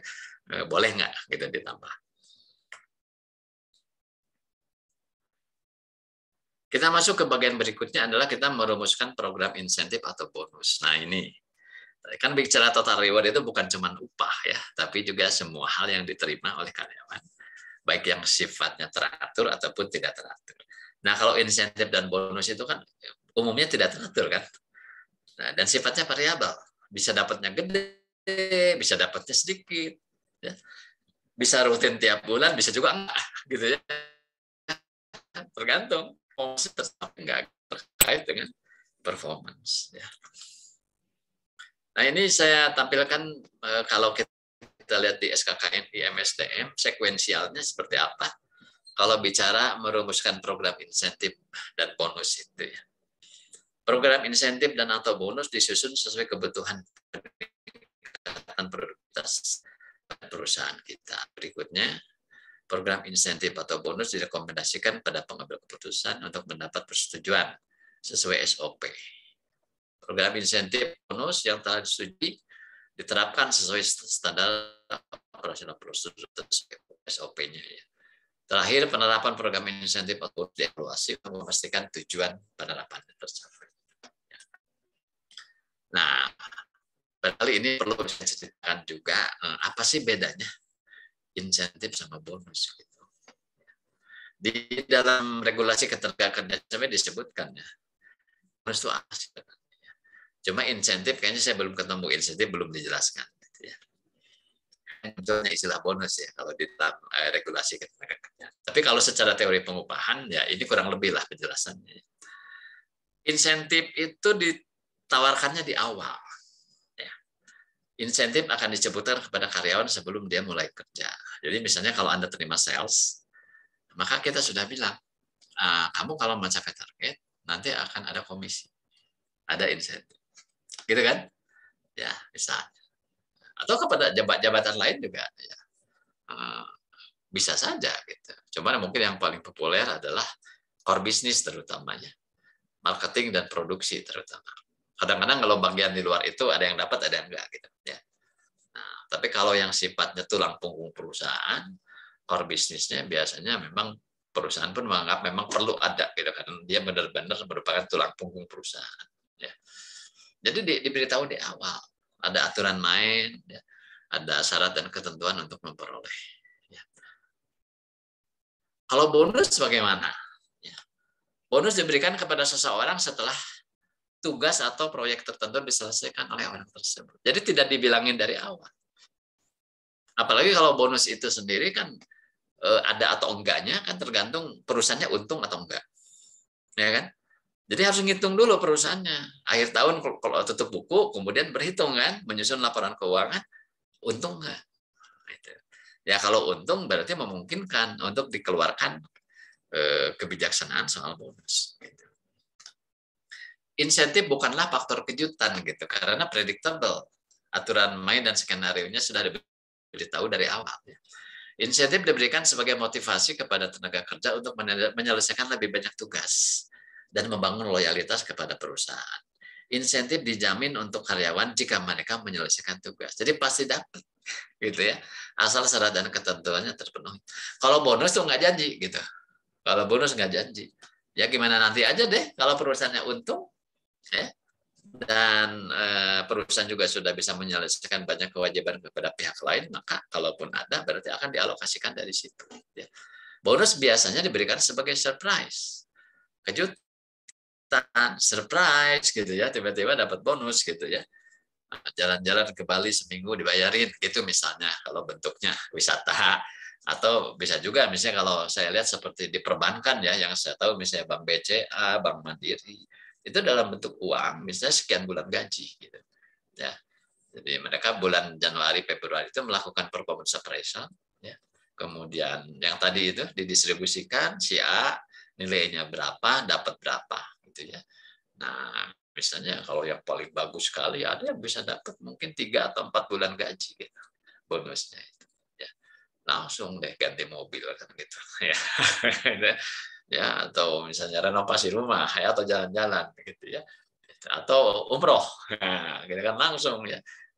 Kalau yang saya tahu BCA itu April ya, April itu pada happy ya Lihat ya kalau punya teman atau saudara orang BCA, lihat bulan April ketawa-ketawa enggak gitu ya. Kaliannya dapat bonus ya. Saya tahu karena adik saya di BCA gitu, saya tahu persis kalau April itu dia banyak senyum gitu ya karena dapat bonus. Ya. Nah, bonus diberikan secara acak atau di saat manajemen perusahaan memutuskan memberikan bonus. Ya. Ya, tapi sebaiknya memang ada aturan main ya. Jangan terlalu acak juga sih sebenarnya, harus terstruktur ya. Insentif bisa menjadi bonus, tetapi bonus tidak bisa berfungsi sebagai insentif, gitu ya pemahaman. Ya. Hal ini karena insentif bersifat melihat ke depan dan mendorong karyawan untuk melakukan tugas yang diberikan dengan baik. Ya, kalau dulu kan istilah insentif itu sebutnya adalah upah perangsang disebutnya. Ya, jadi sebagai iming-iming ya. Iming-iming kalau kamu kerja bagus, hasil bagus, gitu ya, maka kamu dapat lebih. Ya. Jadi di sini bonus itu sesuatu yang hanya diberikan setelah tugas diselesaikan dan atasan berpikir bahwa individu telah melampaui targetnya sendiri. Skema-skemanya banyak ya kalau kita lihat teori tentang insentif dan bonus itu. Terutama ini teori tentang insentif. Tapi ini ilustrasinya kan adalah wortel. Wortel gitu kan. Ada yang sifatnya individu, ada yang sifatnya kelompok. Jadi teori wortel sebenarnya insentif gitu ya. Ada yang harus dikejar, nanti kamu dapat wortelnya gitu ya. Nah, ini kalau secara teori insentif ada beberapa pakar yang intinya sebenarnya hanya membagi, ada yang disebut insentif individu, ada yang kelompok grup ya. Jadi rencana insentifnya berdasarkan grup. Ya. Ini beberapa ahli yang dikenal sebagai orang yang punya gagasan tentang konsep insentif. Di bagian berikutnya ini saya uraikan perbedaan-perbedaannya satu sama lain. Ya. Nah, bisa nanti dipelajari, karena sebenarnya juga banyak kemiripan sebenarnya. Ada yang karena menghemat waktu, ada juga yang karena hasilnya atau outputnya lebih banyak sehingga diberikan lebih.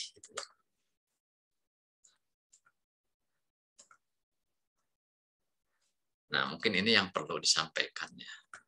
Jadi sebuah sistem insentif atau kebijakan insentif pun bisa efektif, bisa enggak. Dia harus memiliki karakteristik tertentu supaya efektif. Ya. Kalau tidak bisa membuat orang bekerja lebih baik, berarti sistem itu udah gagal sebenarnya.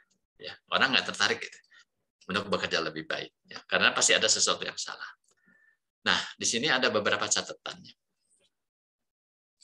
Nilai standar operasi yang dibenarkan. Hal yang sama dapat dikembangkan dengan metode ilmiah dan studi waktu di time study, ini kalau diproduksi terutama. Mengadopsi prosedur yang benar dan pengembangan keuntungan lebih dulu dari awal dan harus presisi. Kalau enggak kan artinya si karyawan juga nggak pernah mencapai target itu karena perhitungannya dari awal sudah salah gitu ya. Ini kalau diproduksi ya. Sistem insentif. Jadi jangan sampai begini. Dia bikin banyak gitu, tapi kualitasnya jelek. Kan itu jadi blunder. Sebenarnya harus ada satu persyaratan bahwa output ini akan dihitung apabila cacatnya memang minimal atau kualitinya sesuai standar gitu maksudnya. Baru kita boleh hitung ya. Tingkat atau kualitas cacat saat berkaitan dengan sistem insentif. Upaya harus dilakukan untuk membuat insentif itu dibenarkan dan operator tidak boleh dibangun salah. Malah yang rugi perusahaan karena Anda tuh produksinya banyak tapi banyak cacatnya gitu. Sehingga harus proses ulang. Ongkos lagi kan? Ongkos lagi dan itu berbahaya gitu. Kalau kita tidak mencermati masalah ini. Selain sistem individu, insentif kelompok juga dapat diterapkan. Ya. Kalau di tempat saya, kebetulan bukan hanya insentif, upah untuk operator produksi itu kami masih menggunakan sistem borongan. Artinya menggunakan output sebagai dasar untuk membayar upah mereka. Jadi ada tarif per potong berapa. Jadi mereka benar-benar mengejar hasil. Dan bisa ya kalau rada lebaynya unlimited sebenarnya. Kamu mau gaji berapapun terserah kamu gitu. Yang penting ini kerjaan yang ada kamu bisa kerjakan dengan cepat. Banyak sistem insentif. Nah ini harus ada mekanisme yang bebas kesalahan, ya.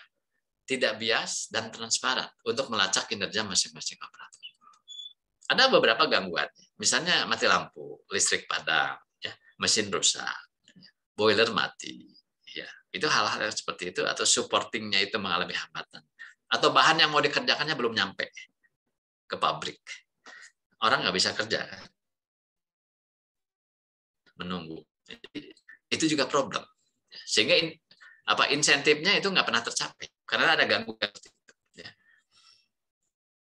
Sistem insentif harus demikian rupa sehingga menjadi situasi yang win-win untuk manajemen dan tenaga kerja, dan orang-orang harus merasa termotivasi saat bekerja dalam sistem tersebut.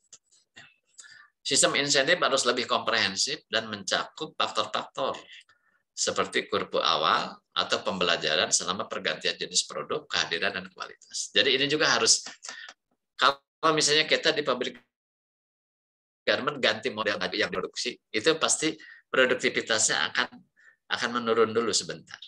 Karena ada proses belajar. Ya kan? Hal-hal yang seperti itu juga harus dipertimbangkan. Ya. Jadi pada saat proses belajar, misalnya berapa, 1 atau 2 hari, itu harus dipertimbangkan bahwa dia tidak akan bisa langsung seketika angka outputnya banyak, karena ini jenis produk yang dikerjakannya berbeda dengan yang kemarin dia kerjakan. Ya, hal-hal yang seperti itu. Ya. Insentif hanyalah salah satu motivator. Ya, jadi ini saya kira catatan penting, gitu ya. Jadi jangan kemudian menganggap, oh kalau kita udah bikin sistem insentif itu semuanya akan baik-baik saja sesuai yang diharapkan. Ya, mudah-mudahan begitu. Tapi dicermati ada beberapa hal menjadi catatan penting. Insentif itu ya hanya salah satu. Ada motivator lain, gitu ya. Nah, mungkin ada yang pernah mempelajari yang namanya eksperimen Hawthorne, ya. Hawthorne mengenai produktivitas. Ternyata apa? Faktor kelompok itu mempengaruhi juga motivasi kerja dari para karyawan. Harus sangat jelas bahwa seseorang mendapatkan insentif karena dia berkontribusi dalam peningkatan produktivitas dan pertumbuhan organisasi. Ya, jangan abu-abu gitu ya. Jangan misalnya nggak ada sistem yang jelas gitu antara orang berhak dan tidak berhak, itu aturan mainnya tidak jelas. Ya. Departemen Industrial Engineering, nah ini kalau di pabrik ya seperti di tempat kami punya departemen yang namanya Industrial Engineering, ya. Atau fungsi yang berperan dalam dan menerapkan mekanisme insentif yang berarti yang mudah dipahami oleh operator dan didukung dengan baik oleh teknologi. Karena untuk hitung-hitungannya kan mereka yang paham ya dengan time study itu untuk menghasilkan sepotong celana itu waktu prosesnya berapa lama, sehingga bisa diprediksi dalam 1 hari kerja output maksimalnya berapa, sehingga pada angka berapa kita bisa memberikan insentif kepada karyawan. Kalau ganti lagi produk nanti angkanya kan beda lagi juga, ya kan? Karena kita bikin misalnya baju fashion dan baju basic itu kan durasinya bisa beda jauh. Bikin neck beda lagi kan durasinya. Nah, yang menangani ya seperti ini itu adalah Departemen Industrial Engineering. Ya. Seseorang harus mengetahui logika bagaimana dia mendapatkan jumlah tertentu dan bagaimana dia bisa mencapai lebih. Ya, jadi intinya gini, karyawan tuh harus mudah paham. Oh, aturan mainnya kayak gini. Gitu. Jangan terlalu rumit gitu hitung-hitungannya. Uluran tangan. Guna memotivasi operator untuk berprestasi lebih dan menambah nilai bagi organisasi. Itu catatan pentingnya, gitu ya. Kalau kita mau menentukan suatu atau menerapkan kebijakan tentang insentif. Nah, ini sharing pengalaman ya. Kalau di tempat saya bagaimana? Yang tadi pun kita harus masih berbasis output, ya, masih berbasis output. Jadi untuk mereka yang merupakan pemilik proses langsung, operator produksi, gitu ya, misalnya, kami menggunakan piece rate system dengan klasifikasi skill level. Jadi kan ada yang levelnya itu low skill, semi skill, skill. Ya. Itu rujukannya itu berapa persen dari upah minimum itu kita bedakan. Setidaknya untuk menghargai keterampilan mereka. Ya. Karena kalau pukul rata itu jadinya malah tidak adil. Ya, masa office boy disamakan dengan operator jahit yang sudah terampil? Kan? Tidak adil. Ya. Jadi kami bedakan berdasarkan skill level. Ya. Jadi upahnya itu adalah output dia berapa. Misalnya, 10 potong celana. Oke, kalikan dengan 15.000 gitu misalnya per potong. Ya, dapatlah dia 150.000. Tapi kami menggunakannya sistem grup dalam satu lini produksi itu. Jadi mereka benar-benar kerja kelompok atau kerja timnya itu ya harus kuat. Jadi bukan hitung-hitungan per individu. Ya. Kemudian ini untuk operator produksi ya. Kemudian untuk sales promotion. Di departemen store kan kami punya banyak outlet, banyak counter, dan SPG dan SPB-nya itu adalah karyawan kami. Gitu ya. Dan untuk mendongkrak penjualan itu, kami menggunakan insentif progresif berdasarkan persentase pencapaian target. Kalau mencapai 100% ada tambahan berapa rupiah, sekian puluh ribu rupiah. Naik lagi 110%, 120%, itu progresif. Jadi makin ke atas itu deret ukur, gitu, bukan deret hitung ya, deret ukur, jadi progresif, gitu, lebih besar lagi. Ini kan yang menimbulkan efek penasaran ya. Aku kagok nih, udah saya kejar lagi penjualannya, kagok sebentar lagi kita akan dapat bonus lebih gede atau insentif lebih gede. Ya. Kemudian untuk reseller, kami juga punya sales yang jadi menjual produknya bukan kepada end customer. Kalau di departemen store kan kepada end customer ya. Mbak Ayu datang misalnya langsung beli kan, gitu ya. Nah, seller itu sales kami itu jualnya ke toko di daerah. Baru toko yang menjual kepada end customer ya. Nah, kalau yang kelompok mereka itu menggunakan komisi non progresif, bahkan persentase. Jadi kita kasih sekian persen dari omset ya. Dari jumlah tagihan yang sudah dibayar tapi yang sudah dibayar. Jadi dia boleh ngelapor, oh saya jualan segini, tapi kalau pembayarannya belum masuk ke keuangan dari toko-toko itu kami beruntung gitu. Ya. Karena sering ada problem bahwa kemudian itu macet pembayaran itu. Kan nggak mungkin ya kalau pembayaran komisinya mesti didahulukan. Berat juga bagi perusahaan. Ya. Jadi itu juga untuk tanggung jawab mereka bahwa Anda jualan itu harus dipastikan yang beli itu bayar. Kan gitu ya, yang beli itu harus bayar. Tapi ada klasifikasi senioritas. Jadi persentase ini kami bedakan sedikit antara yang junior dengan yang senior. Ya, jadi untuk menghargai ya masa bakti mereka lah yang lebih lama itu diberikan perhitungan yang sedikit lebih besar daripada yang junior. Ya. Nah, terus bagaimana untuk proses owner non direct untuk mereka yang kerja tidak langsung? Kalau ini kan produksi sama marketing ya, yang di atas ini. Yang bawah itu di luar itu gimana? Misalnya mereka yang hanya support mereka, ya tidak ada di produksi, tidak ada di marketing. Misalnya seperti orang yang ada di office gitu, terus bagaimana? Nah, di awal tahun direksi menetapkan budget bonus, ya, untuk didistribusikan by job level dan by performance level. Jadi manajer yang bekerja mengolah ini, ya, budget itu mirip dengan yang tadi sebenarnya penilaian prestasi, gitu ya. Tapi diberikannya dalam bentuk bonus tahun sekali. Ini referensinya. Silakan kalau mau mempelajari lebih lanjut bisa dilihat. Baik, itu rekan-rekan semua materi kita hari ini tentang total rewards. Silakan kalau ada yang mau didiskusikan. Silakan. Mas Dharma, silakan. Ya, terima kasih Pak Dadang. Menarik tadi yang cerita yang pengalaman di perusahaan Bapak itu.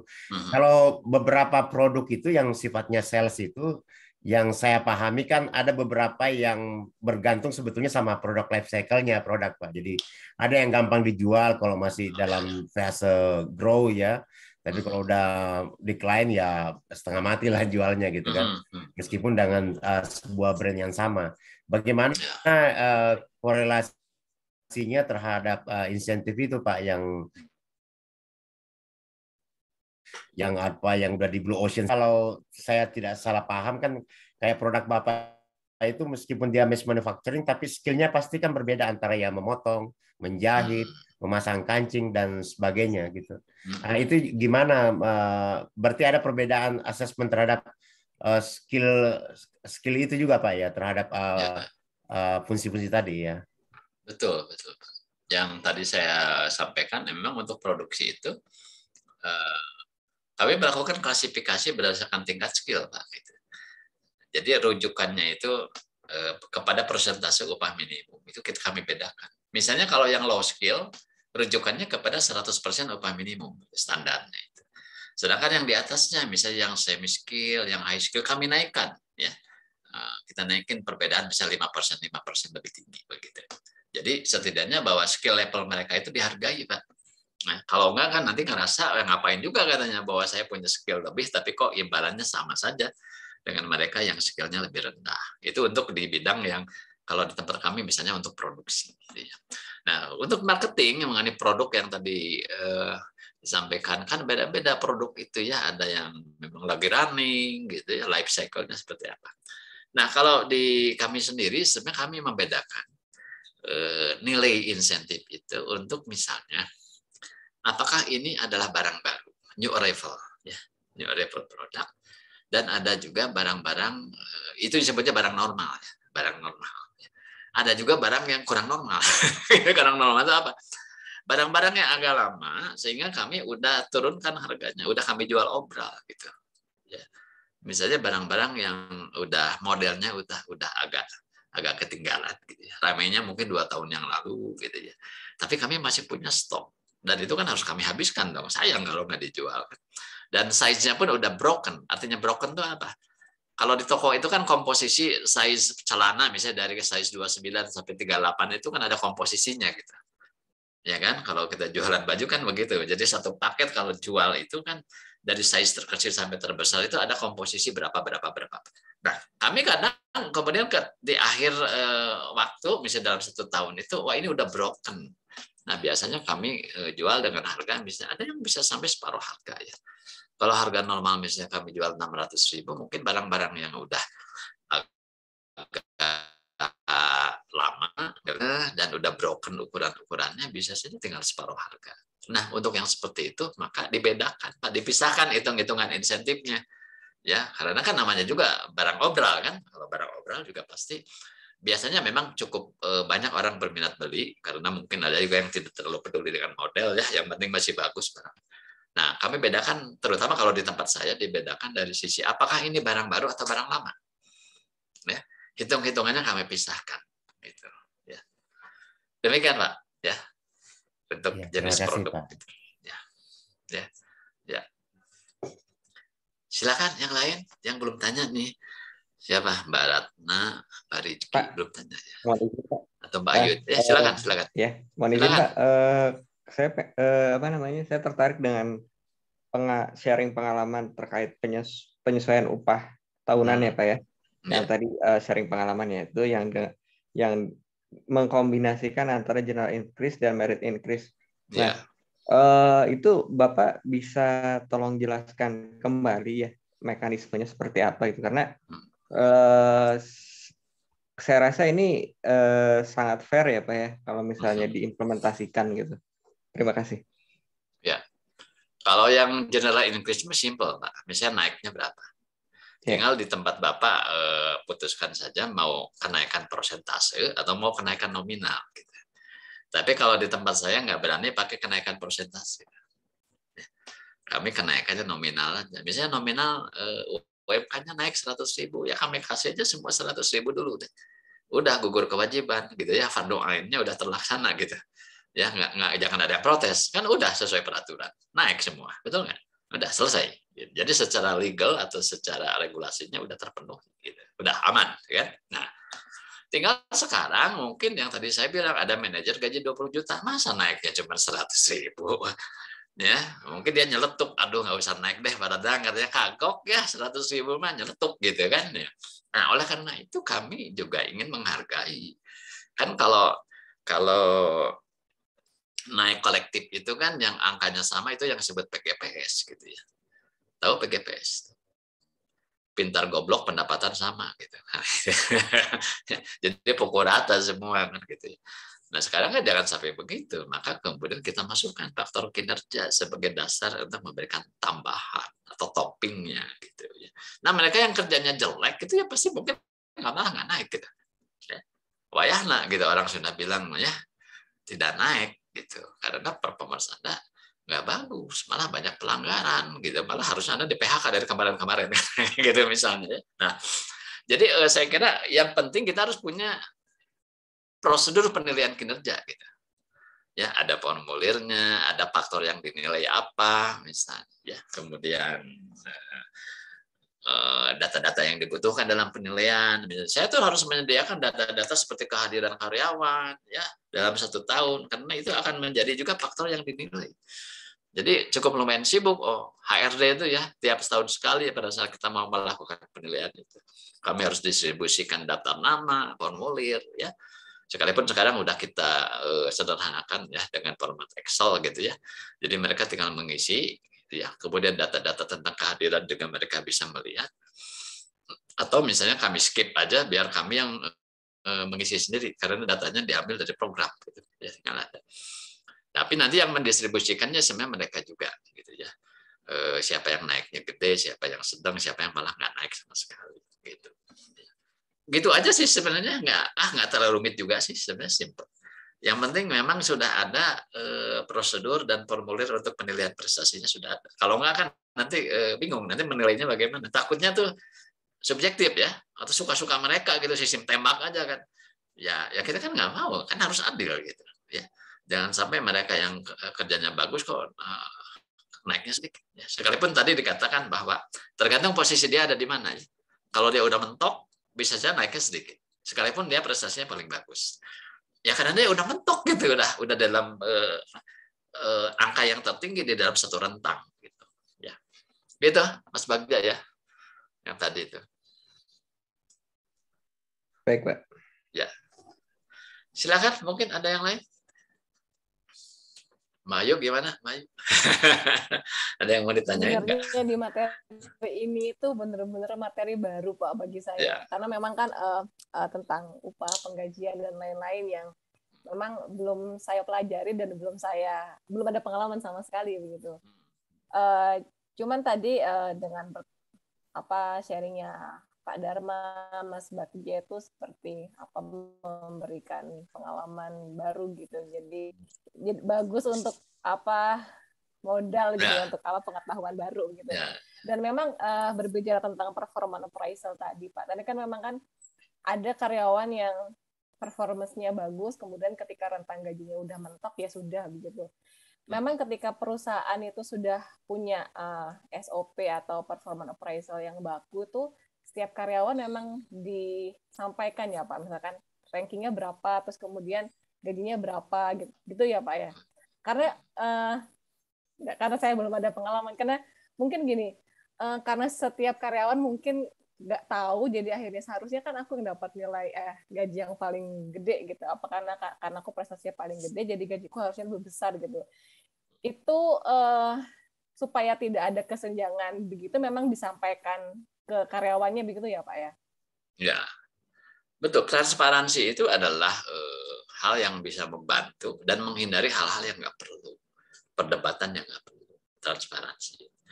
Cuma persoalannya ini kan tidak semua perusahaan sudah siap dengan transparansi, atau masih setengah-setengah transparansi. Misalnya kalau untuk level menengah ke bawah itu terbuka semua. Tapi untuk menengah atas karena direksi masih khawatir misalnya itu karena dianggapnya masih upah rahasia lah katanya ya untuk level menengah ke atas. Kadang saya sendiri juga untuk level tertentu nggak tahu gajinya berapa. Ya. Dia dinaikinnya berapa saya nggak tahu karena prosesnya nggak di saya. Jadi ada orang tertentu, orang khusus yang memang dipercaya khusus oleh direksi untuk melakukan proses pengupahan level tertentu. Ya. Manajer ke atas lah katakan begitu.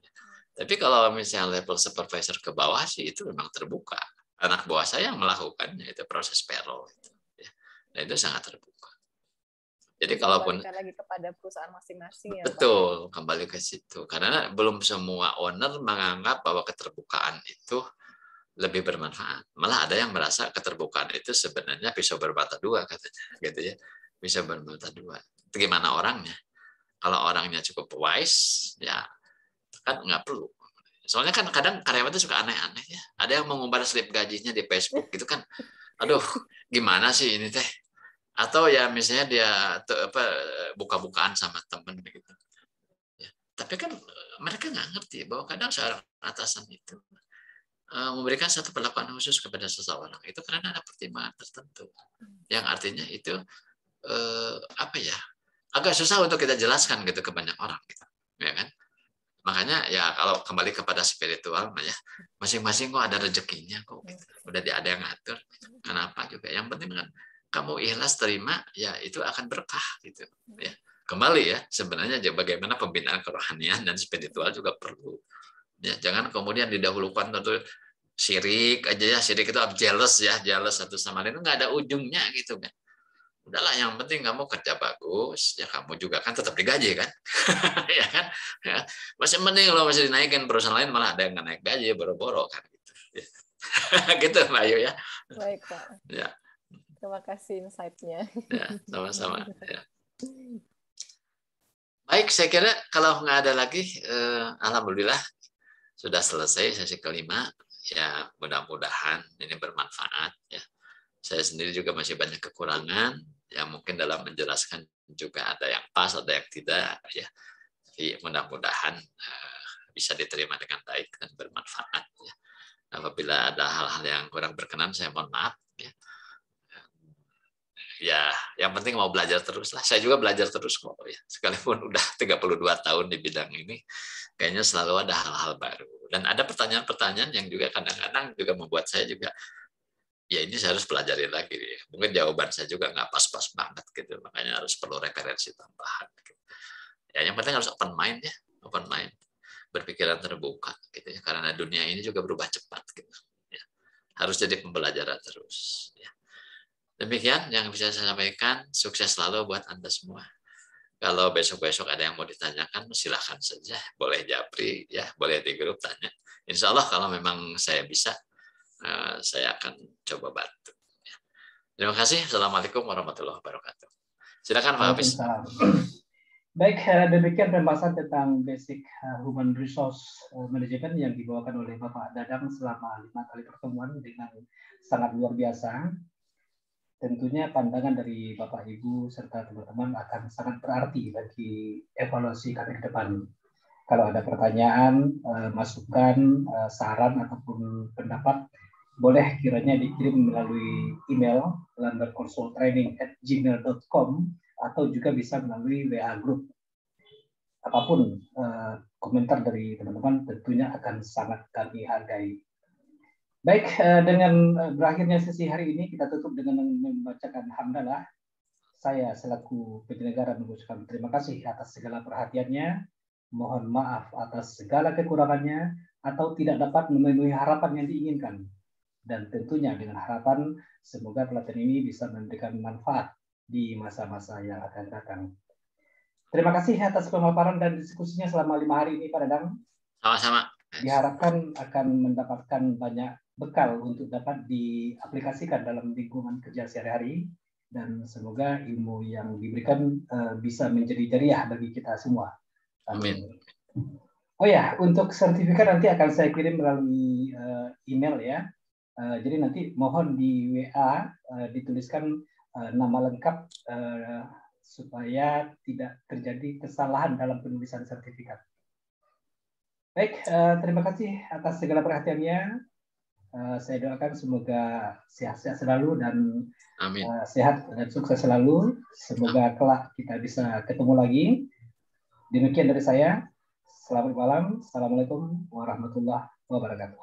Waalaikumsalam warahmatullahi wabarakatuh. Terima kasih Pak Dadang Pak sudah Dadang. telaten dan sabar memberikan pembelajaran bagi kami dengan contoh-contoh yang sangat konkret. Jadi terutama saya personal yang belum berpengalaman di HR, belum menginjak sama sekali tanah HR gitu kan. Jadi lebih terpahami gitu. Pak Dadang sangat telaten dan sabar mengajari kami. Terima kasih Pak, sehat selalu. Ya. Sukses ya semua ya. Suami saya alumni Unpad.